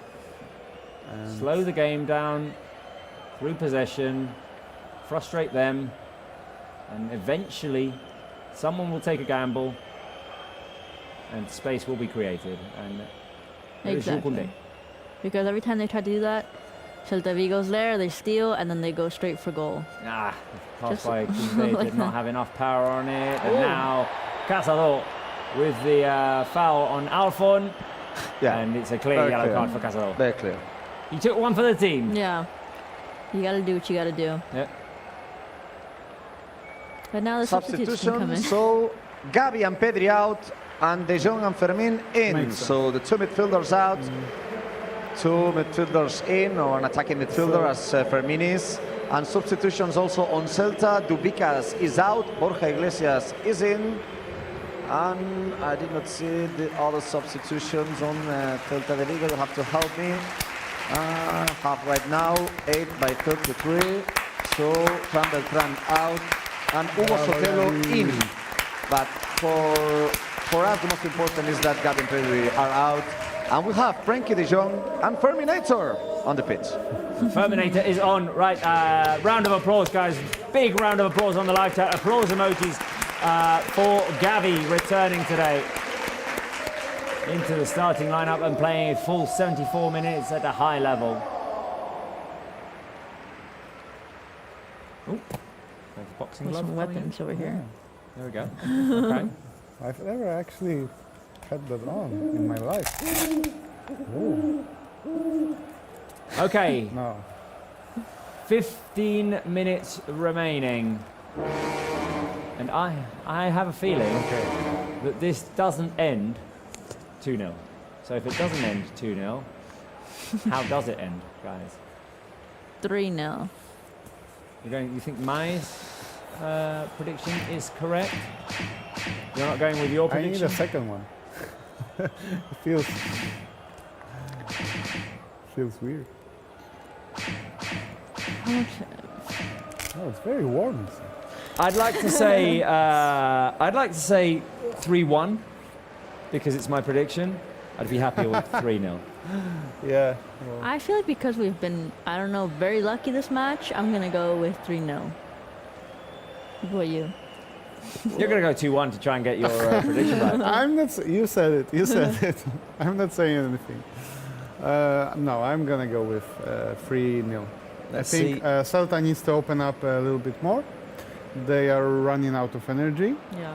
and this will be all like. Exactly. Here we go, here we go, here we go. Almost through to Raphinha, Raphinha, go Rafa, go Rafa, go Rafa, go Rafa. Oh, it's at the post! No! Oh my god. No! Raphinha just hit the post. I nearly narrated a goal that just was happening. Look at him go. Totally. So close. Oh. With his right foot. It would be the key goal, guys. It would be the key goal. Yeah. But I think that if Barca is calm with the ball, we will have spaces like this in the next minutes. Yeah. Yeah. Oh. Anis Berrada says it's going to be 3-0. Biscal Barça is going to be, says it's going to be 3-0. Sebastian Seijin says 4-0. Ayan says Olmo will make it 3-0. Someone said 4-0. Wow. Yeah. Why not? Avocados in the chat. Avocados in the chat. Darren. Who else? Who else? Yusuf says 3-0. Kristina going 4-0. Carolina says going 2-1 because each time I'm going for the opponent not scoring, they score. Which is sort of like my life in prediction world. 78th minute. Oh, I'm being told that we have the Hansi reaction to the second goal, the one that Lewandowski scored. When the ball goes out, let's see if we can show it. De Jong And another great knocked over, but not interception by fouled, says the Mark. referee. Now corner kick, okay. Corner kick. Mark for Barça. For Celta, rather. Oh, there's the celebration. The Hansi Flick celebration. An energetic one. You're going full in Yes. with the flag. Yes. We might have to. I have like 20 of them at home because sometimes when the game is important, they Yeah, give you they give you flag, yeah. flag at Camp Nou. So I have many of them at home. Maybe you can wave it now if Barca complete this counter-attack. No, Raphinha can't get away. Mingueza with the inside pass and Iñaki Peña again, but it's offside. Offside. It's offside. But It's still. offside, But but still, yeah. another save incredible by Iñaki Peña. 2 incredible saves and 2 saves that were offside actions of Celta Vigo. But big performance, big night for Iñaki Peña. It was a clear offside. Very clear offside. Third offside of the game called against Waving the Celta Vigo. flag for Iñaki Peña.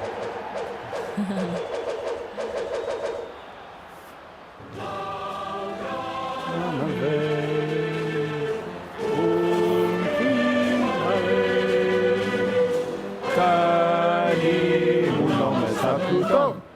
Barça! Barça! Barça! Okay. It almost... it could have been a clear chance for Barca as we were chanting the anthem here. But the long ball by Koundé wasn't optimal. 10 minutes remaining and Hector Ford just shown a yellow card, Mark. Yes, it's another one. I think that it's for another action. It was a previous action, yeah. Quite well, I have to say. Yeah, it was a previous action. So Hector Ford, Casado are the two Barca players with a yellow card on the pitch.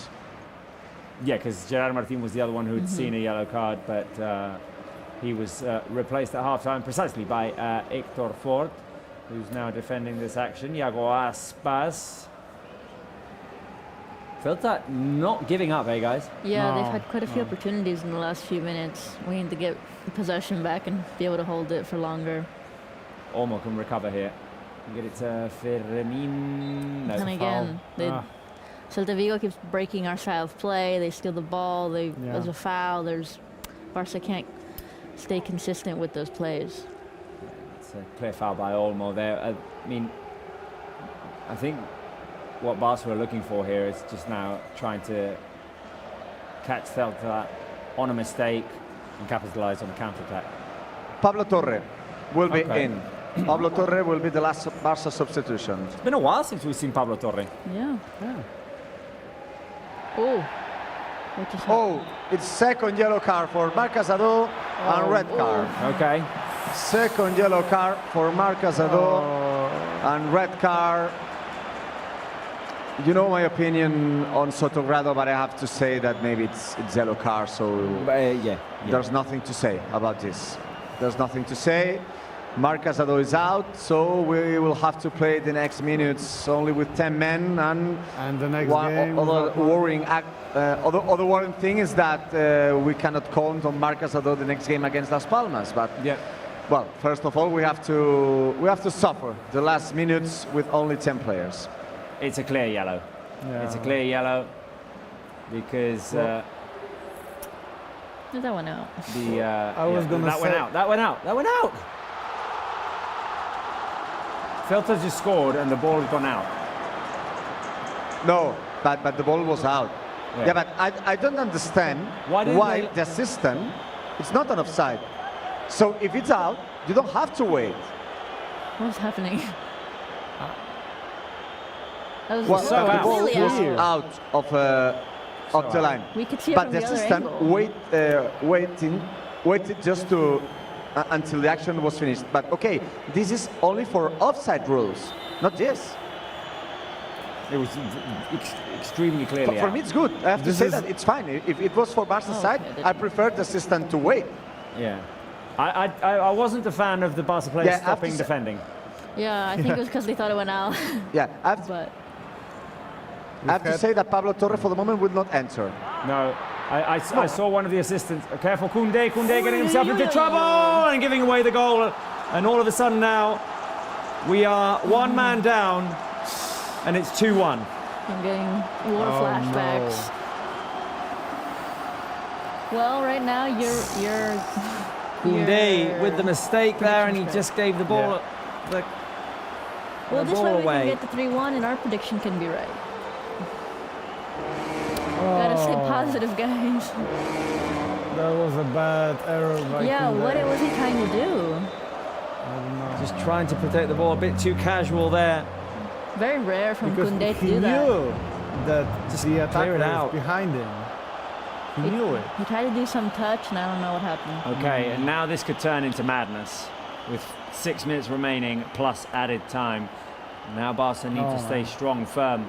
This is nerve-wracking. The whole game. Let's go. Come on. Go Raphinha with the pass through to Lewandowski. Can he get to it? No, he can't. And now Barca need to regather. So time to suffer. It's really difficult to know exactly what happened with Koundé in that action, but I don't want to think about the action by Raphinha hitting the post. Maybe it could be just the key action also of the game. I expect not to think on this Raphinha's attempt. Remember, we were very close to the 3-0. Regret it too much. Yeah, I hope we don't have to regret it too much. Just over 5 minutes remaining in this game. Barça need to hang tight here with 10 men after the Cazador injury. Borja Iglesias inside the box, waiting for the run of Iago Aspas. Good defending by Íñigo Martínez. Borja Iglesias.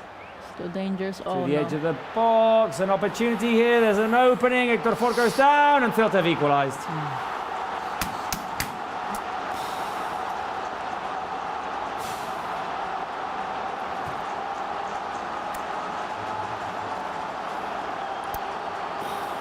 And it's all gone wrong in just a matter of 5 minutes.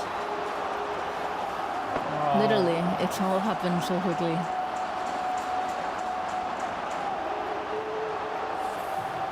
Just as exactly what I said just a few minutes, that now it's a party in Balaidos. Remember that Raphinha had that attempt hitting the post.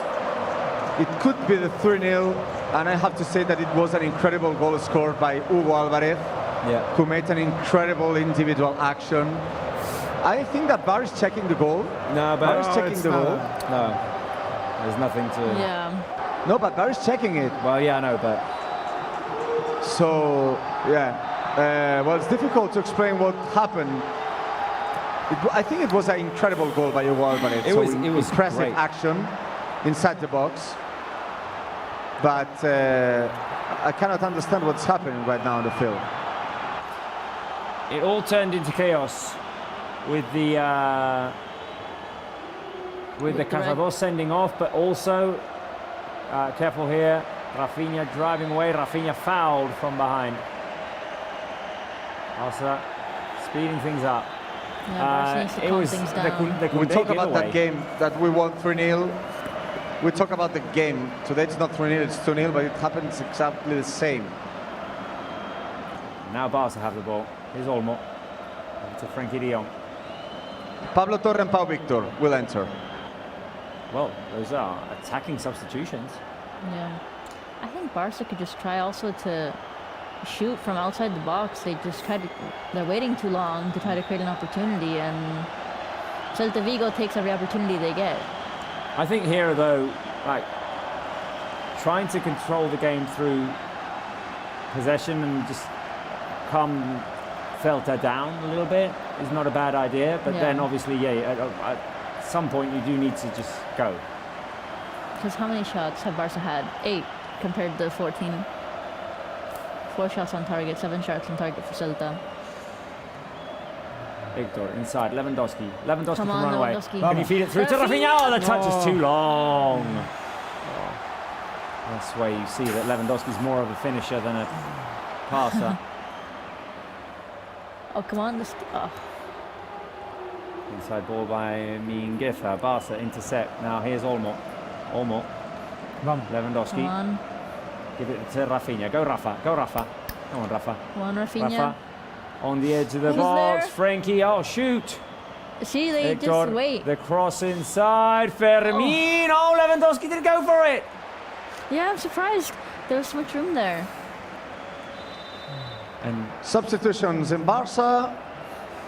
Dani Olmo out. Pablo Torre in. And Lewandowski out. Pau Victor in. Okay. I know there are surprising substitutions, but in that minute we need fresh legs, we need fresh players. I'm encouraged by what I think that the other time will be. The other time, I think it will be maybe 5 minutes. Could be. Well, there've been. We are with 10 players, but I think we will have time. 3 goals are sending off.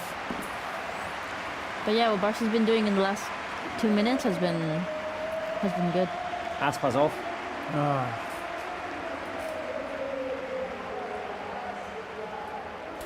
Right. And how important is Marc Cazador to this team? Because he plays even when he has a yellow card. It's not the first game. Fermin with the giveaway. Careful here. It's these giveaways, and simple mistakes. Íñigo Martínez with the handball. And there should be a yellow card, right?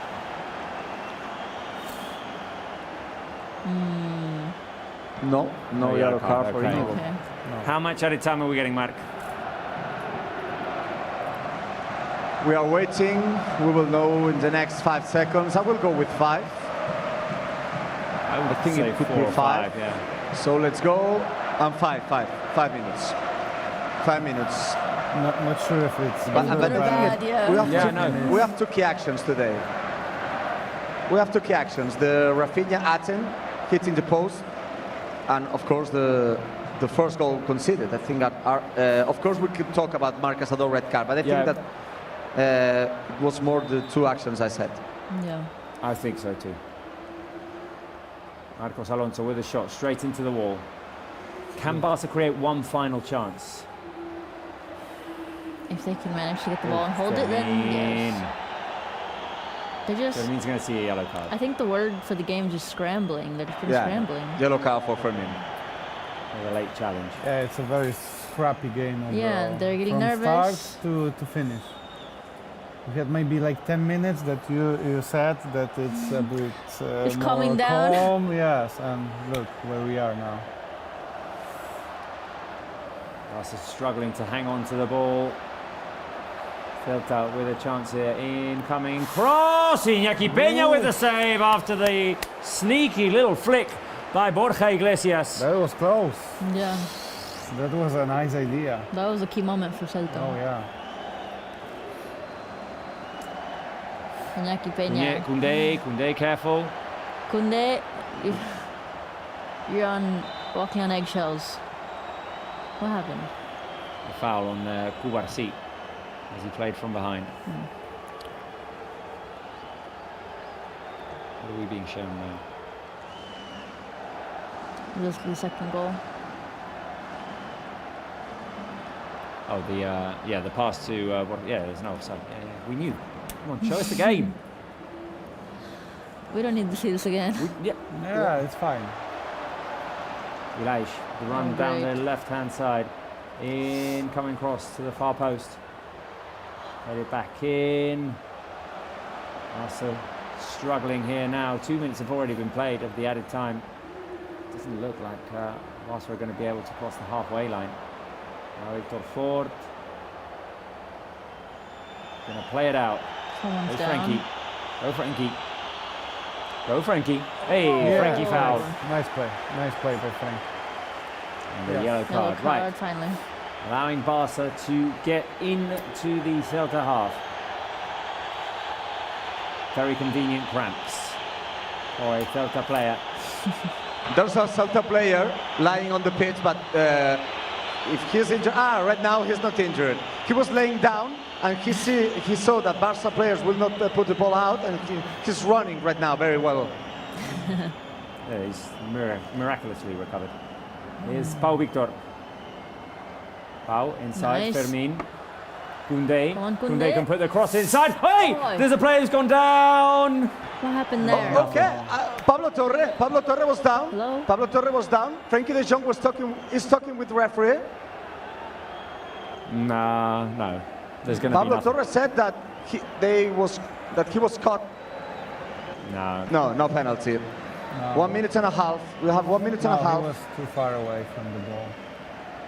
Anyway, so there was no chance that he would have gotten it. Barca lose the ball here.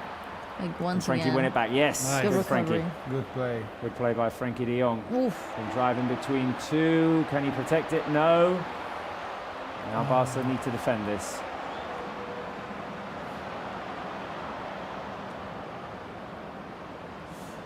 Celta in possession as we head into the final minute of this game. Important not to concede, obviously.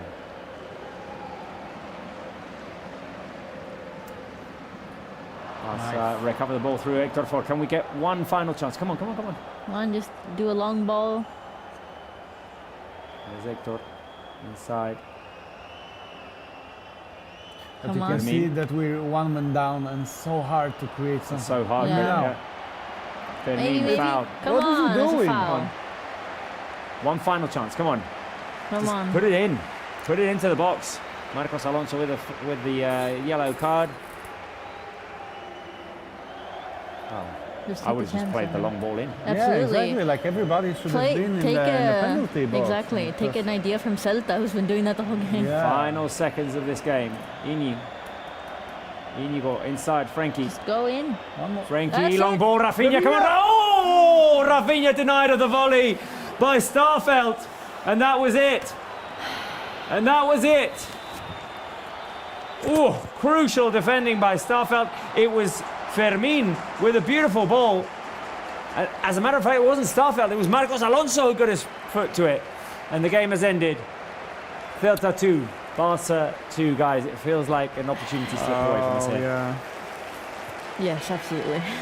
We're winning 2-0. A wasted opportunity because we just gave the game away to Celta. We did. In 5 minutes. In 5 minutes, we gave the game away Absolutely. to Celta. And Barca, I feel like, have lost 2 points rather than gained 1 in this game today. Right, we are just going to gather our thoughts for a couple of minutes here, and we will be back with highlights and reactions coming from the Balaídos Stadium. Stay tuned.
Well, for the first time in this season, 2 games in a row that Barca hasn't been able to win in La Liga. It was a defeat at the Real Arena in San Sebastián, and today, when it all seemed like Barca were going to walk away with 3 points from the Balaidos Stadium in Vigo, in 5 minutes, everything was turned on its head. Barca were up 2-0, and all of a sudden, Celta had equalised. Mar Brau is standing next to Gavi, so let's hear what our number 6 has to say. Next to Gaby, just to comment the draw that Barça got here in Balaidos. Gaby, ¿qué tal? ¿Cómo estás? Buenas noches. Buenas noches. Para aquí. Me imagino que supongo que una pena, ¿no? Como sentir Bit of a después de tener pity el partido after contra ese you 0-3 had the con el game tiro de palo de Raphinha under que se escapa control los with puntos. this result. Teníamos el partido bastante controlado. Yeah, we had the game under control. La expulsión, como he dicho, nos ha Well, marcado the mucho sending off maybe was the turning point. No era un partido fácil, teníais muchas bajas. It wasn't Evidentemente, easy. después de un parón no son partidos fáciles. After the Lo bueno es que international seguís break. siendo líderes. Nada, eso son excusas. Well, it's all excuses. We have a very strong side, and we had to win this one. Gaby, sé que no es el momento, pero me imagino que volver a ser titular también ha sido importante You para are starting games again. Yeah, of course. It is important. After a long time, you feel more important. But I wanted to win ti. ¿Cómo tonight. te has sentido jugando estos How 70 did you feel minutos tonight? prácticamente? Ya poco a poco creciendo. Bien, me he sentido bien. Good. Sabía que iba a estar I bien, felt good. I knew I was going to be good. pero bueno, ahora seguir ya por el siguiente But now partido. we go to the next one. I knew I was good to play the 70 minutes. The words of Gaby, of course, very sad after what happened, and important what he said. No excuses, no excuses. We had to win today. Yeah, it's one of those games which is really, really hard to explain. I mean, if you look at how it went, probably the fair result is a 2-2 because Celta went for it. Celta had the opportunities, but Barca were up 2-0, and guys, they relinquished that lead. Yeah, I mean, just like that. I'm still kind of in shock about what happened, but it's so crazy because, I mean, we were suffering the whole match, but we had a 2-0 lead, and then just, like you said, all of a sudden it was gone with that one big mistake by Koundé. I don't know what happened there, but that action and Raphinha hitting the post, from that, there was all kind of downhill. We were very lucky that Celta wasn't able to score the 3rd goal. We said during the game, and it's just one of those things that you say in commentary, really, like, oh, well, let's hope that Barca doesn't have to regret that Raphinha opportunity which hit the post, and it was a very clear one. Well, ultimately we did have to regret it. The Raphinha post, Cazador gets sent off. Koundé makes a rare mistake in defence and gives away the first goal. Then the wave just passes you, and all of a sudden it's 2-2. Yes, just one thing after another, and then you see why in 10 years we had only 3 wins in Balaidos. This is like we talked about the curse that's been lifted. Obviously, it's not been lifted last season because it came back to haunt us again.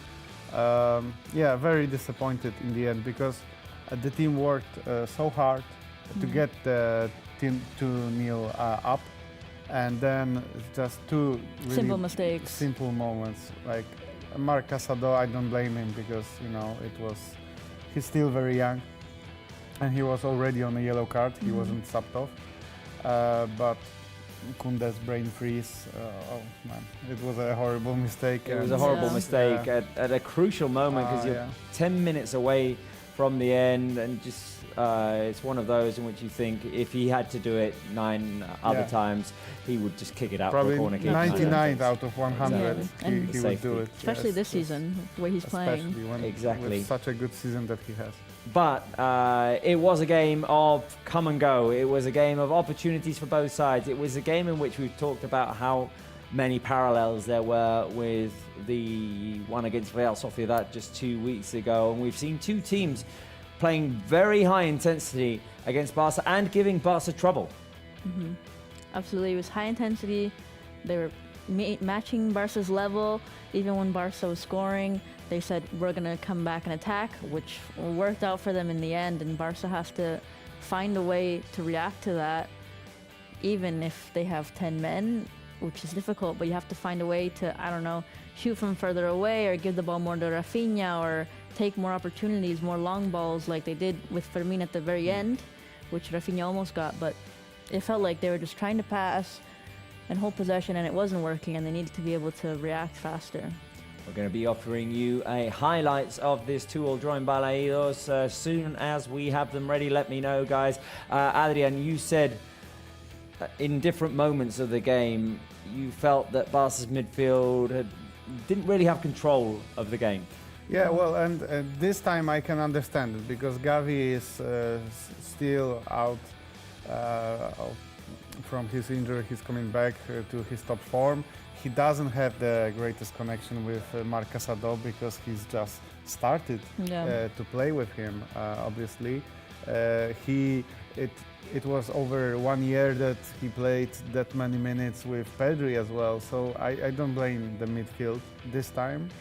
But it is a bit worrying that we only control the game, and you said it during the game that we are now playing our own game, and it was maybe 5 minutes, maybe 10. Yeah, not maybe much. less. Not much. Yeah.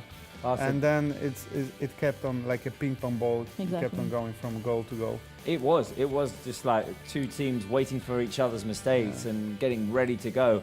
Right, let's take a look at the highlights because they are ready of this 2-2 draw in Balaidos. The first draw of the season for Barca, by the way, coming in match day 14 of La Liga. Spectacular atmosphere at the Balaidos Stadium and the first start of the season for Gavi. And the first chance was a clear warning of what was to come in the game. Iago Aspas sending it wide. Barca scored in the 14th minute. A long ball by Koundé.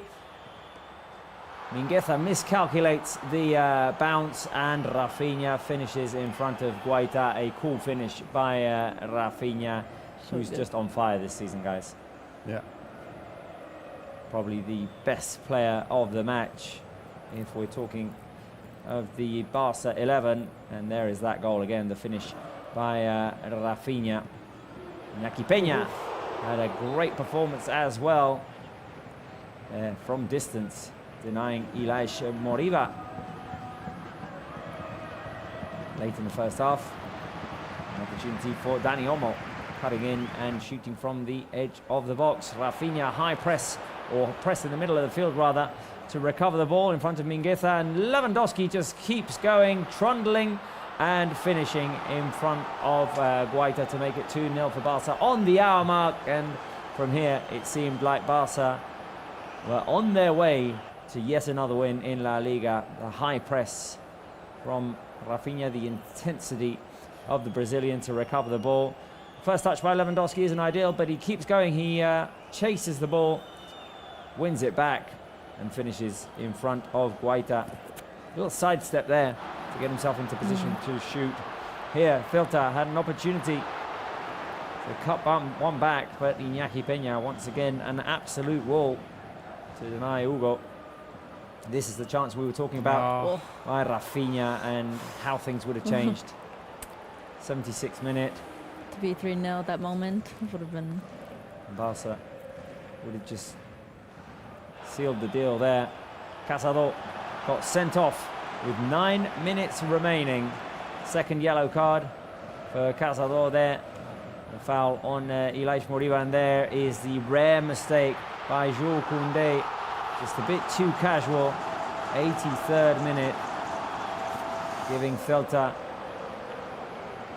a bit of an into the game, opening the door for a comeback. And here is that second goal by Celta de Vigo. It's a very good goal. Yes. Yeah. We'll give them credit where credit's due. Well, I mean, overall it was a good game from Celta. I mean, we are disappointed, but they played really well. And they showed hard. And that was how it ended. Barca with 10 men did have a couple of attempts to get into the box, but ultimately it wasn't to be. And right now we are standing at the top of the table with 34 points.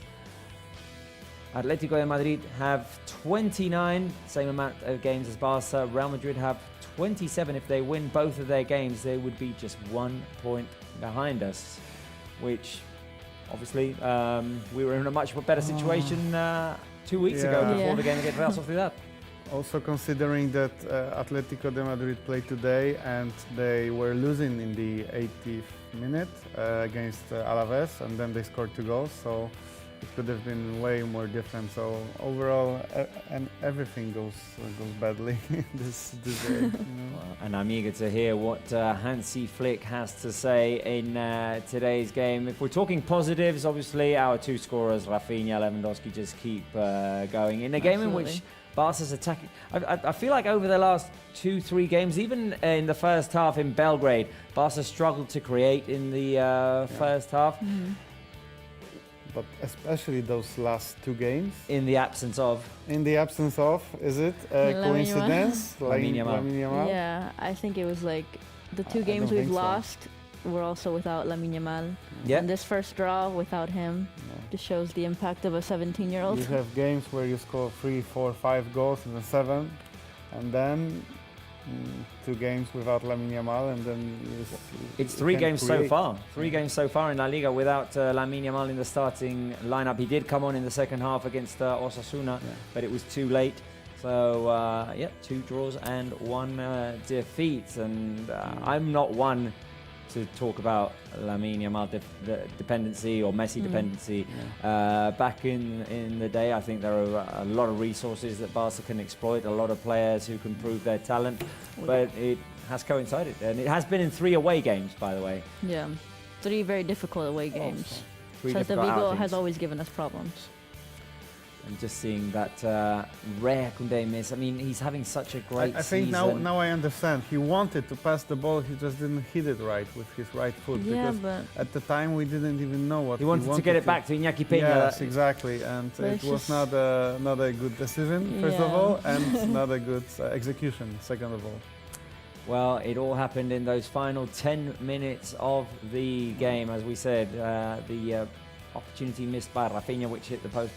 Then Cazador gets sent off. Then Barca concede 1 goal in the 83rd minute, 1 goal in the 85th minute. And, well, that was it, really. The good thing was that Barca managed to stop it there, really, because it could have gone a lot worse. In those last minutes, they had the possession all in their half.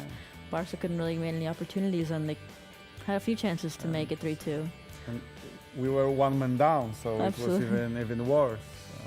Let's take another look at the highlights of this game, if we can cue them up. Take a look at what happened in the Balaidos Stadium. Of course, if we have reactions coming from the stadium with Marbrau, we will interrupt those highlights. But if we can get them on our screens right now to help us understand a little bit what happened, how Barca gave away that 2-0 lead, when it all seemed, guys, like we were going to celebrate yet another win. And it was a game in which we haven't talked about it yet. Barca was sort of left off the hook in the first half. First by that Iago Aspas opportunity, then we take the lead with this wonderful Raphinha goal. But Gerard Martin had seen an early yellow card and was very fortunate not to see one late in the first half. Yeah, we were very lucky. I think very lucky in general this whole match, because it could have been much worse for us. Very lucky until we were unlucky. Yes. Yeah. But Celta Vigo, we honestly played a fantastic match, and they deserved the tie. They might have even deserved a win. And Barca was very lucky that they missed opportunities, or that Iñaki Peña was fantastic, and that Mark, I don't know if he'll say it, but that the referee saved us a little. A little with the no Gerard Martin yellow card. We're seeing footage of the second half, and there is that Robert Lewandowski goal, the Pichichi. Fantastic. Scoring yet again his 20th goal of the season. And he's got 15 in La Liga in 14 games. More goals scored than games played. Yes, he was a bit disconnected today. I mean, he scored his goal. This is what he does, but he wasn't linking up with the teammates. So good game by Celta in this department as well. Yeah. And we're seeing another save of Iñaki Peña, and the result is just an absolute shame, really and truthfully, because he ended up conceded 2 goals in which he couldn't really do anything. Yeah. And he had a brilliant performance, Natalie. No, I mean, he was, I think we'll all see when we say who's the best player, but he was definitely up there. Fantastic performance. It's a pity that in this game and also in the last match, he's made some fantastic saves, but we haven't been able to win. But he was so crucial in so many important moments, and like you said, those goals, he just has to stand there. He can't do anything. He couldn't do anything, especially the second first goal one. was fantastic. That's the moment where you think that Koundé is going to try and hand it back to Iñaki Peña. And here, I mean, this goal, wow. With a moment of excellence to finish it off, or to at least equalize. Getting past Héctor Fort and putting it past Iñaki Peña and Jules Koundé in a little narrow gap. And ultimately, Barça losing 2 points, I think, guys, today, rather than winning 1. Yes, definitely. We have to look at this as losing 2 points. Even though we kind of predicted that it can be really touch and go, really close game. In the end, we wanted 3 points, but it just couldn't be. And, well, I'm not very destroyed by this result by any means, but it's just that after 60 minutes we were up 2-0. When you're up 2-0, that's the problem. Is you're winning, and then just these little things. If they scored against us in the first half when they had their chances, then you can say, okay, well, this can happen. Maybe we could have had like a remontada, and then you end up on a positive note. But being as it is, we're very downcast. The good news is, of course, that Barça have a next game coming in 3 days. So quick reaction, quick chance to turn the page, and that is in the Champions League. It's at home as well, where we'll feel more comfortable.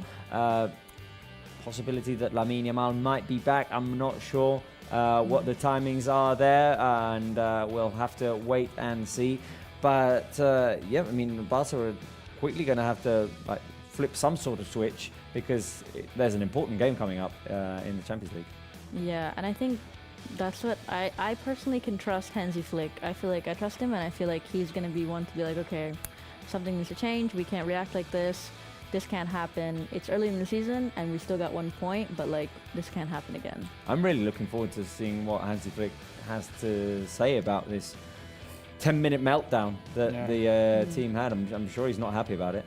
Well, he shouldn't be. Well, it was a really probably one of the worst 10 minutes this season from Barça, if you think about it. Yeah, I mean, well, it's very uncharacteristic. I mean, Barca have been so poised this season, have known almost what to do in every single game, have battled in... Maybe this is because they came back from the national break, and we keep on talking about this rustiness when you come back, and maybe lack of focus a bit. And it is credit to Celta Vigo. Celta Vigo played an awesome game. They played an amazing game. They probably deserved to be 2-2 at that point in the 80th minute, because they had some brilliant chances. They went at Barca. They were brave in their approach. When Barca were pressing, they played from behind. So credit to them. Credit to what they're achieving this season, definitely. Yeah, they're very brave, considering the fact that also in their last game they also tied 2-2, and so going against Barcelona, who's not first in the league and will want to come and break this curse, they showed no fear. They said, we don't care who you guys are. This is our house. You have to try really hard if you want to win here. Well, you said the only teams who won at Balaidos this season was Real Madrid and Atletico, and it's a shame that we could have been the third. Yeah. Sadly, we're not on that list. No. Sadly, we are not. But still, we didn't lose. So, guys, come on. I mean, no. It was a 2-2 game, and we were down by one man, and it could have been 3. And it's the first draw of the season. It's a long season. It's just that when you're 2-0 up with a chance to go 3-0 up, it kind of does feel like a defeat, but regardless of what happens, Barca will end this match day 14 top of the league. Even if Real Madrid win their 2 games in hand, they have a game tomorrow, and of course they have that game that had to be postponed because of the terrible floodings in Valencia. That one will be played in early January, which is why Barca's schedule was changed in the Super Cup. Now Barca are playing the first game, Real Madrid are playing the second game. We are waiting for reactions to come from the Balaídos Stadium. I wonder if we can talk to Marc Brau while he's waiting for players or for Hansi Flick to approach his position. So whenever Marc is ready, if we can have a little talk to him and see what his thoughts on this game are, we'll go straight to that mixed zone, that interview area in the Balaídos Stadium. Let me know when we can go to Marc Brau. I think he's ready. Is he? Let's see. Marc. How are you? Marc. I told Pablo that we have to wait just a few seconds, Robert, because we are very close for the other flash interview position, and just in a few seconds we will talk with Jules Koundé, that we can confirm that he wants to give explanations. He wants to talk. Jules Koundé, of course, was one of the players who made a mistake in the first goal of Celta Vigo, and he wants to speak, he wants to talk with us, but we have to wait. We have to wait, Robert, just a few seconds to talk with the French player. Okay. Well, we'll interrupt whatever we're saying as soon as Jules Koundé is next to Marc Brau. But hey, accountability. Yeah, I mean, that just shows the type of person he is, to be like, I made a mistake, here's what I was trying to do, but still, no excuses. No, exactly. No excuses whatsoever. And hey, when we're all human, we all make mistakes. Of course. And it's great that a professional player. The thing is, we're not as used to seeing it. But and he still has a great season. That's why we're so surprised. Assists, no questions about it. 5 assists. Also, he was rock solid on defense. Well, mistakes happen, but to just go out and own the mistake, admit it, and explain it, what happened, I think that shows character. Yeah. It shows great character. It shows leadership. It just, humanity as well, I guess. Yeah. Just owning your own mistake. We look forward to hearing what Jules Koundé has to say to Marc Brau. That will be in just a couple of minutes. If you want to listen to him, just stay tuned. We have Koundé. Not a couple of minutes, a couple of seconds. Let's go to Balaídos. Yeah, as I said before, Jules Koundé wants to speak, wants to talk after the game, after the draw here in Balaídos. So we are next to Jules Koundé. We will start the interview in Spanish. Jules, me imagino que triste, ¿no? Por cómo ha ido el partido. Are you sad after the game? Lo que ha pasado en los últimos minutos. Yes, of course. Frustrated. Disappointed with myself. It's a big mistake, and it's what, 2 points. We've done a good game. Didn't control the game, but we were 2-0 up. But after that first goal, we consider we can't go down. De todas maneras, Jules, al final, más allá del error que quieres explicar, al final también es algo colectivo. No ha habido muchos factores also en el partido. a teamwork. Si hubiera entrado ese balón al palo de Raphinha, sería un 0-3. Maybe Raphinha scores after this shot hitting the post. Creo que también yo creo mucho en lo que cuando no haces las cosas bien o cuando yeah, this is a team effort. Bueno, te castiga, que sea en la vida And o en you el are fútbol, punished if y you yo don't creo que work out. es un aprendizaje porque And this aparte is de no hemos hecho un buen partido. something to learn. We didn't play very well tonight. La presión arriba tampoco la hemos The hecho high muy pressure, bien. didn't do it well. Es una pena porque igual ganamos 2-0 y hacemos But after 2-0 leading, well, it's a pity. sido esta que no hemos hecho un buen partido. But we didn't play well. Mirando un poquito más allá, evidentemente lleváis un punto de 6. Lo bueno es que 1 habéis ganado point muchos partidos y in tenéis 6. mucho colchón, pase lo que pase, seguiréis. You have a good cushion. Pero no sé si tienes la sensación de que a medida que vayan pasando partidos tienes que volver a recuperar sensaciones de lo que pasó en Anoeta a lo que pasó hoy. After Anoeta and tonight. No tenemos tiempo. Yeah, we don't have the time to de la Liga, really be sad about this. Varias veces, no So hemos the league, the nada, Champions no League, hemos we hecho haven't won nada. anything yet. pero es cierto que estábamos haciendo las cosas bien y But it's true, we were playing very well, creo que, and in bueno, the last couple of games cada we put uno, down a ver bit. Lo que puede mejorar, lo que And we've got podemos to dar improve. We have al to equipo para analyze a nuestro nivel. what we have to Let's improve. do the last question in English. Jules, you said also in Spanish that you want to say something for the Barça fans. What are your point of view of tonight's game? We played a bad game. Obviously, I'm very frustrated with myself with the mistake because I think obviously it cost us 2 points today. Even if we were up one and 5 minutes left, I think it's just a kid mistake, very bad mistake, and it cost us. So I'm frustrated first with myself. Obviously, I think also we didn't play well. We didn't do the high pressure well. We lost a lot of balls. We didn't have the control of the game. But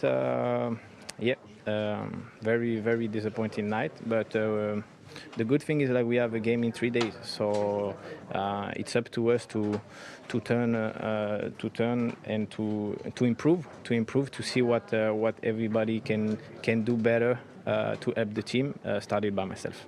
Jules, gracias por dar la cara, por las explicaciones. Gracias. The words of Jules Koundé, I think that in English was very clear. The words of our French player. They were clear indeed, the words of Jules Koundé, talking about his mistake, saying that it can't happen and that it cost the team 2 points. And hey, I mean, as I said before listening to him, I say it now, humanity, you make a mistake, you own it, I mean, and move on, right? Life goes on. He said it clearly. It was a kid's mistake or a child's mistake or whatever he put it. And the important thing also by Jules is that we have a game in 3 days. Exactly. So need to focus. And while Jules Koundé was talking, Hansi Flick headed into the press room. So let's go back to the beginning of the press conference of Hansi Flick and listen to what he has to say.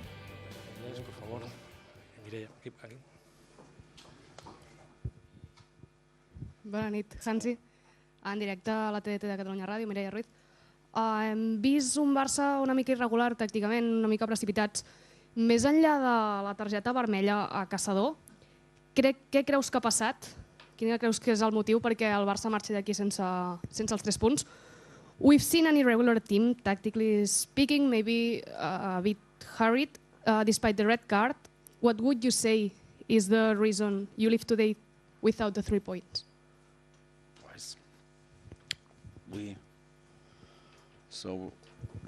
We can speak honestly. It was a really bad match from us. So it's had nothing to do with the things normally we want to see. So we have with the ball control was not good. We have many mistakes we did. So also in the first half. So it's not that like we normally play football. So today was not good, and we have to speak about that, and we have to change it. Marta. Hola, Hansi. Marta Ramon, en directe al Barça juga a RAC1.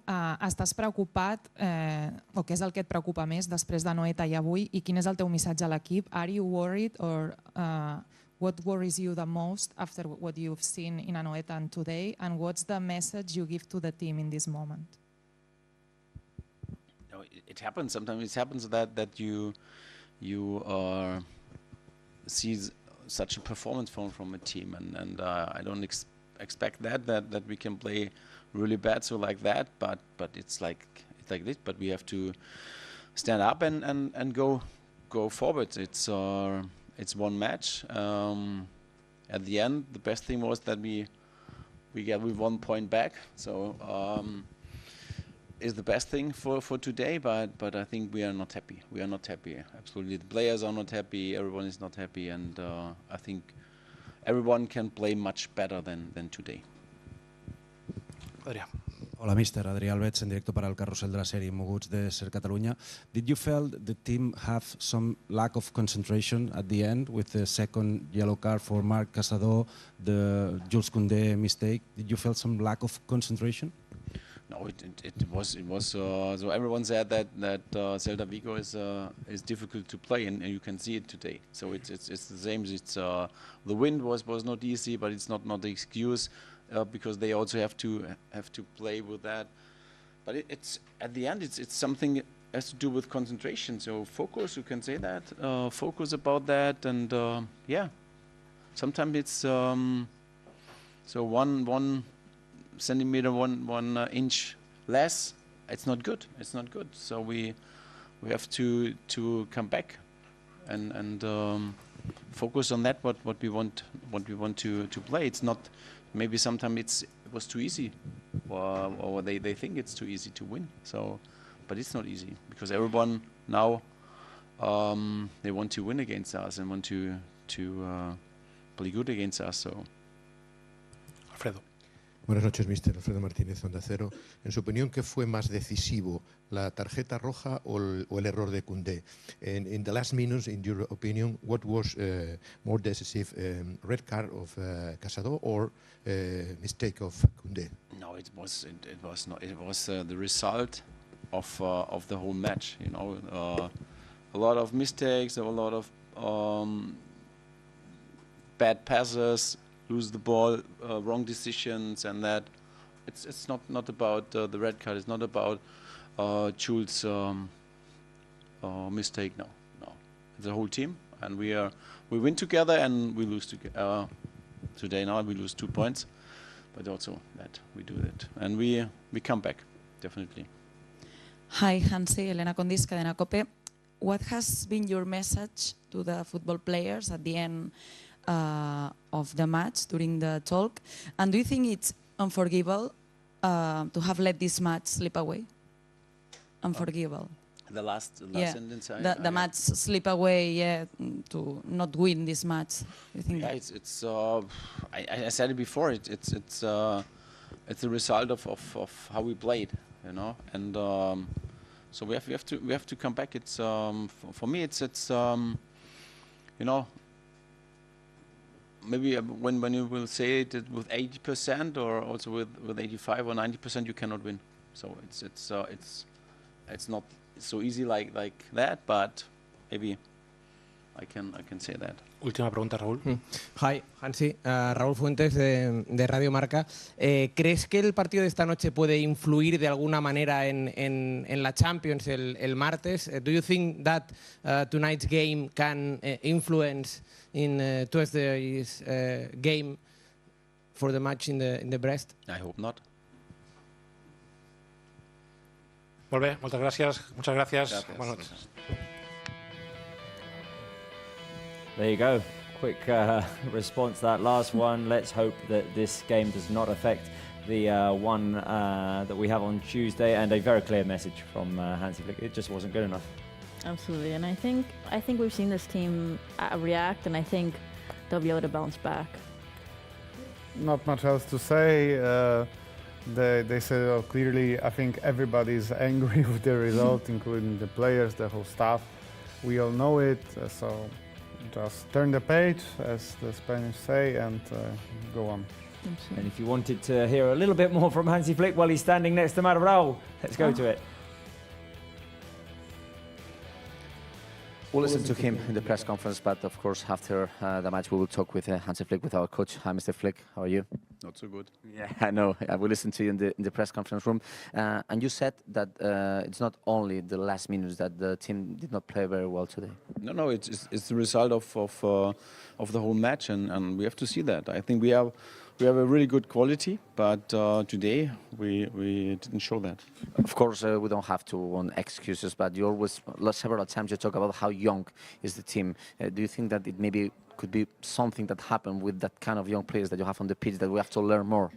Yeah, of course, it's a process, you know. It's a really a way we started very well, and now maybe. The result today or the match today, we have learned about that, and it's a process. It's we have to increase, we have to improve, and we will do that. The last one, I asked to you about Gavi in the preview interview, but I want to ask you about him. 70 minutes. How do you see him playing many minutes than the other games? No, it was good, and you also in the I think in the first half you can see he tried really to bring a little bit more calm in the match, and he's good. He has a good mentality, and also he's able to make good passes, to control the ball, and this is important for us. Thanks for attending us. You're welcome. The words of our coach, talking about Gavi and talking about that the team played very bad. Sorry, we listened to him the press conference, but he wants also to attend us. It's not only the last minutes; the whole game was not a good game. It was the Hansi Flick point of view of this game. So I have to say goodbye. But first of all, I want to give my votes of the player of the match. I will give 3 points for Raphinha, for our captain. At the start with another goal for him. He was very close to score another one just in the last minute. He hit the post in a goal that could be the third one, the 3-0, maybe the key moment of the game, and I think that he deserves a lot these 3 points. I will give 2 points for Iñaki Peña. I think that he couldn't do anything with the goals that he received, but he made incredible save, 2 incredible save, 2 that were offside, but also he was playing very well, a great performance for him. And I will give 1 point for Gavi because for the first time after 370 days he returned to the starting lineup. I think he played very well. So it's all the news that we have here from Balaidos. The good thing is that in the next 3 days we will have another game. It will be an important one in the Stade Olympique Youth Combines against Brest in the UEFA Champions League game. So after all, we have to say that Barça will finish at the top of the standings this round. So let's gonna see what those other teams could do tomorrow. So now it's time to say goodbye for this stadium. Of course, we want to explain a victory, but today it's a draw. Bye, Mark, and we'll talk to you on Tuesday for the game against Stade Brest. Right, all that is left for us to do here today is to finish our player of the match vote. So, Adrian, all yours. Very similar to Mark, also 3 points for Raphinha. He was the guy who created, he was the offensive threat. 5 shots, 1 very close with the post, but well, it happens. Iñaki Peña, same, he couldn't do anything with the goals that Celta scored. And 1 point for Lewandowski because, well, he got us the goal. Natalie. Mine was very similar as well. Raphinha, he scored the goal, but he also created many opportunities. He also almost got 3-0. Iñaki Peña, like we've all said, incredible saves. And Hector Fort, because he came on in the second half and was fantastic defensively and also on the offense. I agree with the Hector Fort point, but ultimately I gave my 1 point to Gavi. Intense 74 minutes that he played, and it was great to see him back in the lineup. 3 points for Raphinha, who was the one who scored the first goal, set up the second, could have scored the third. He almost had the opportunity also to make it 3-2 just before the final whistle with that ball played in by Fermin. It wasn't to be. And 2 for Iñaki Peña, I agree. I mean, there wasn't much he could do in the 2 goals, but if Barca were 2-0 up, it was partly thanks to Iñaki Peña. So our total votes, unanimously, Raphinha, the man of the match with 12 points, followed by Iñaki Peña with 8, 2 for Gavi, 1 for Hector Fort, and 1 for Robert Lewandowski. From us here at Barca Live, that's all for today. Natalie, Adrian, thank you very much. I'll be seeing both of you shortly in the near future, right? Soonish. Yeah. Soonish. And we will be back on Tuesday for an important game in the Champions League, match day 5 in that competition against Stade Brest, an important one at the Olympic Stadium. Be sure to come and join Barca Live for that one. From us here, thank you very much for watching. It's been a tough night, but good night and Visca el Barça.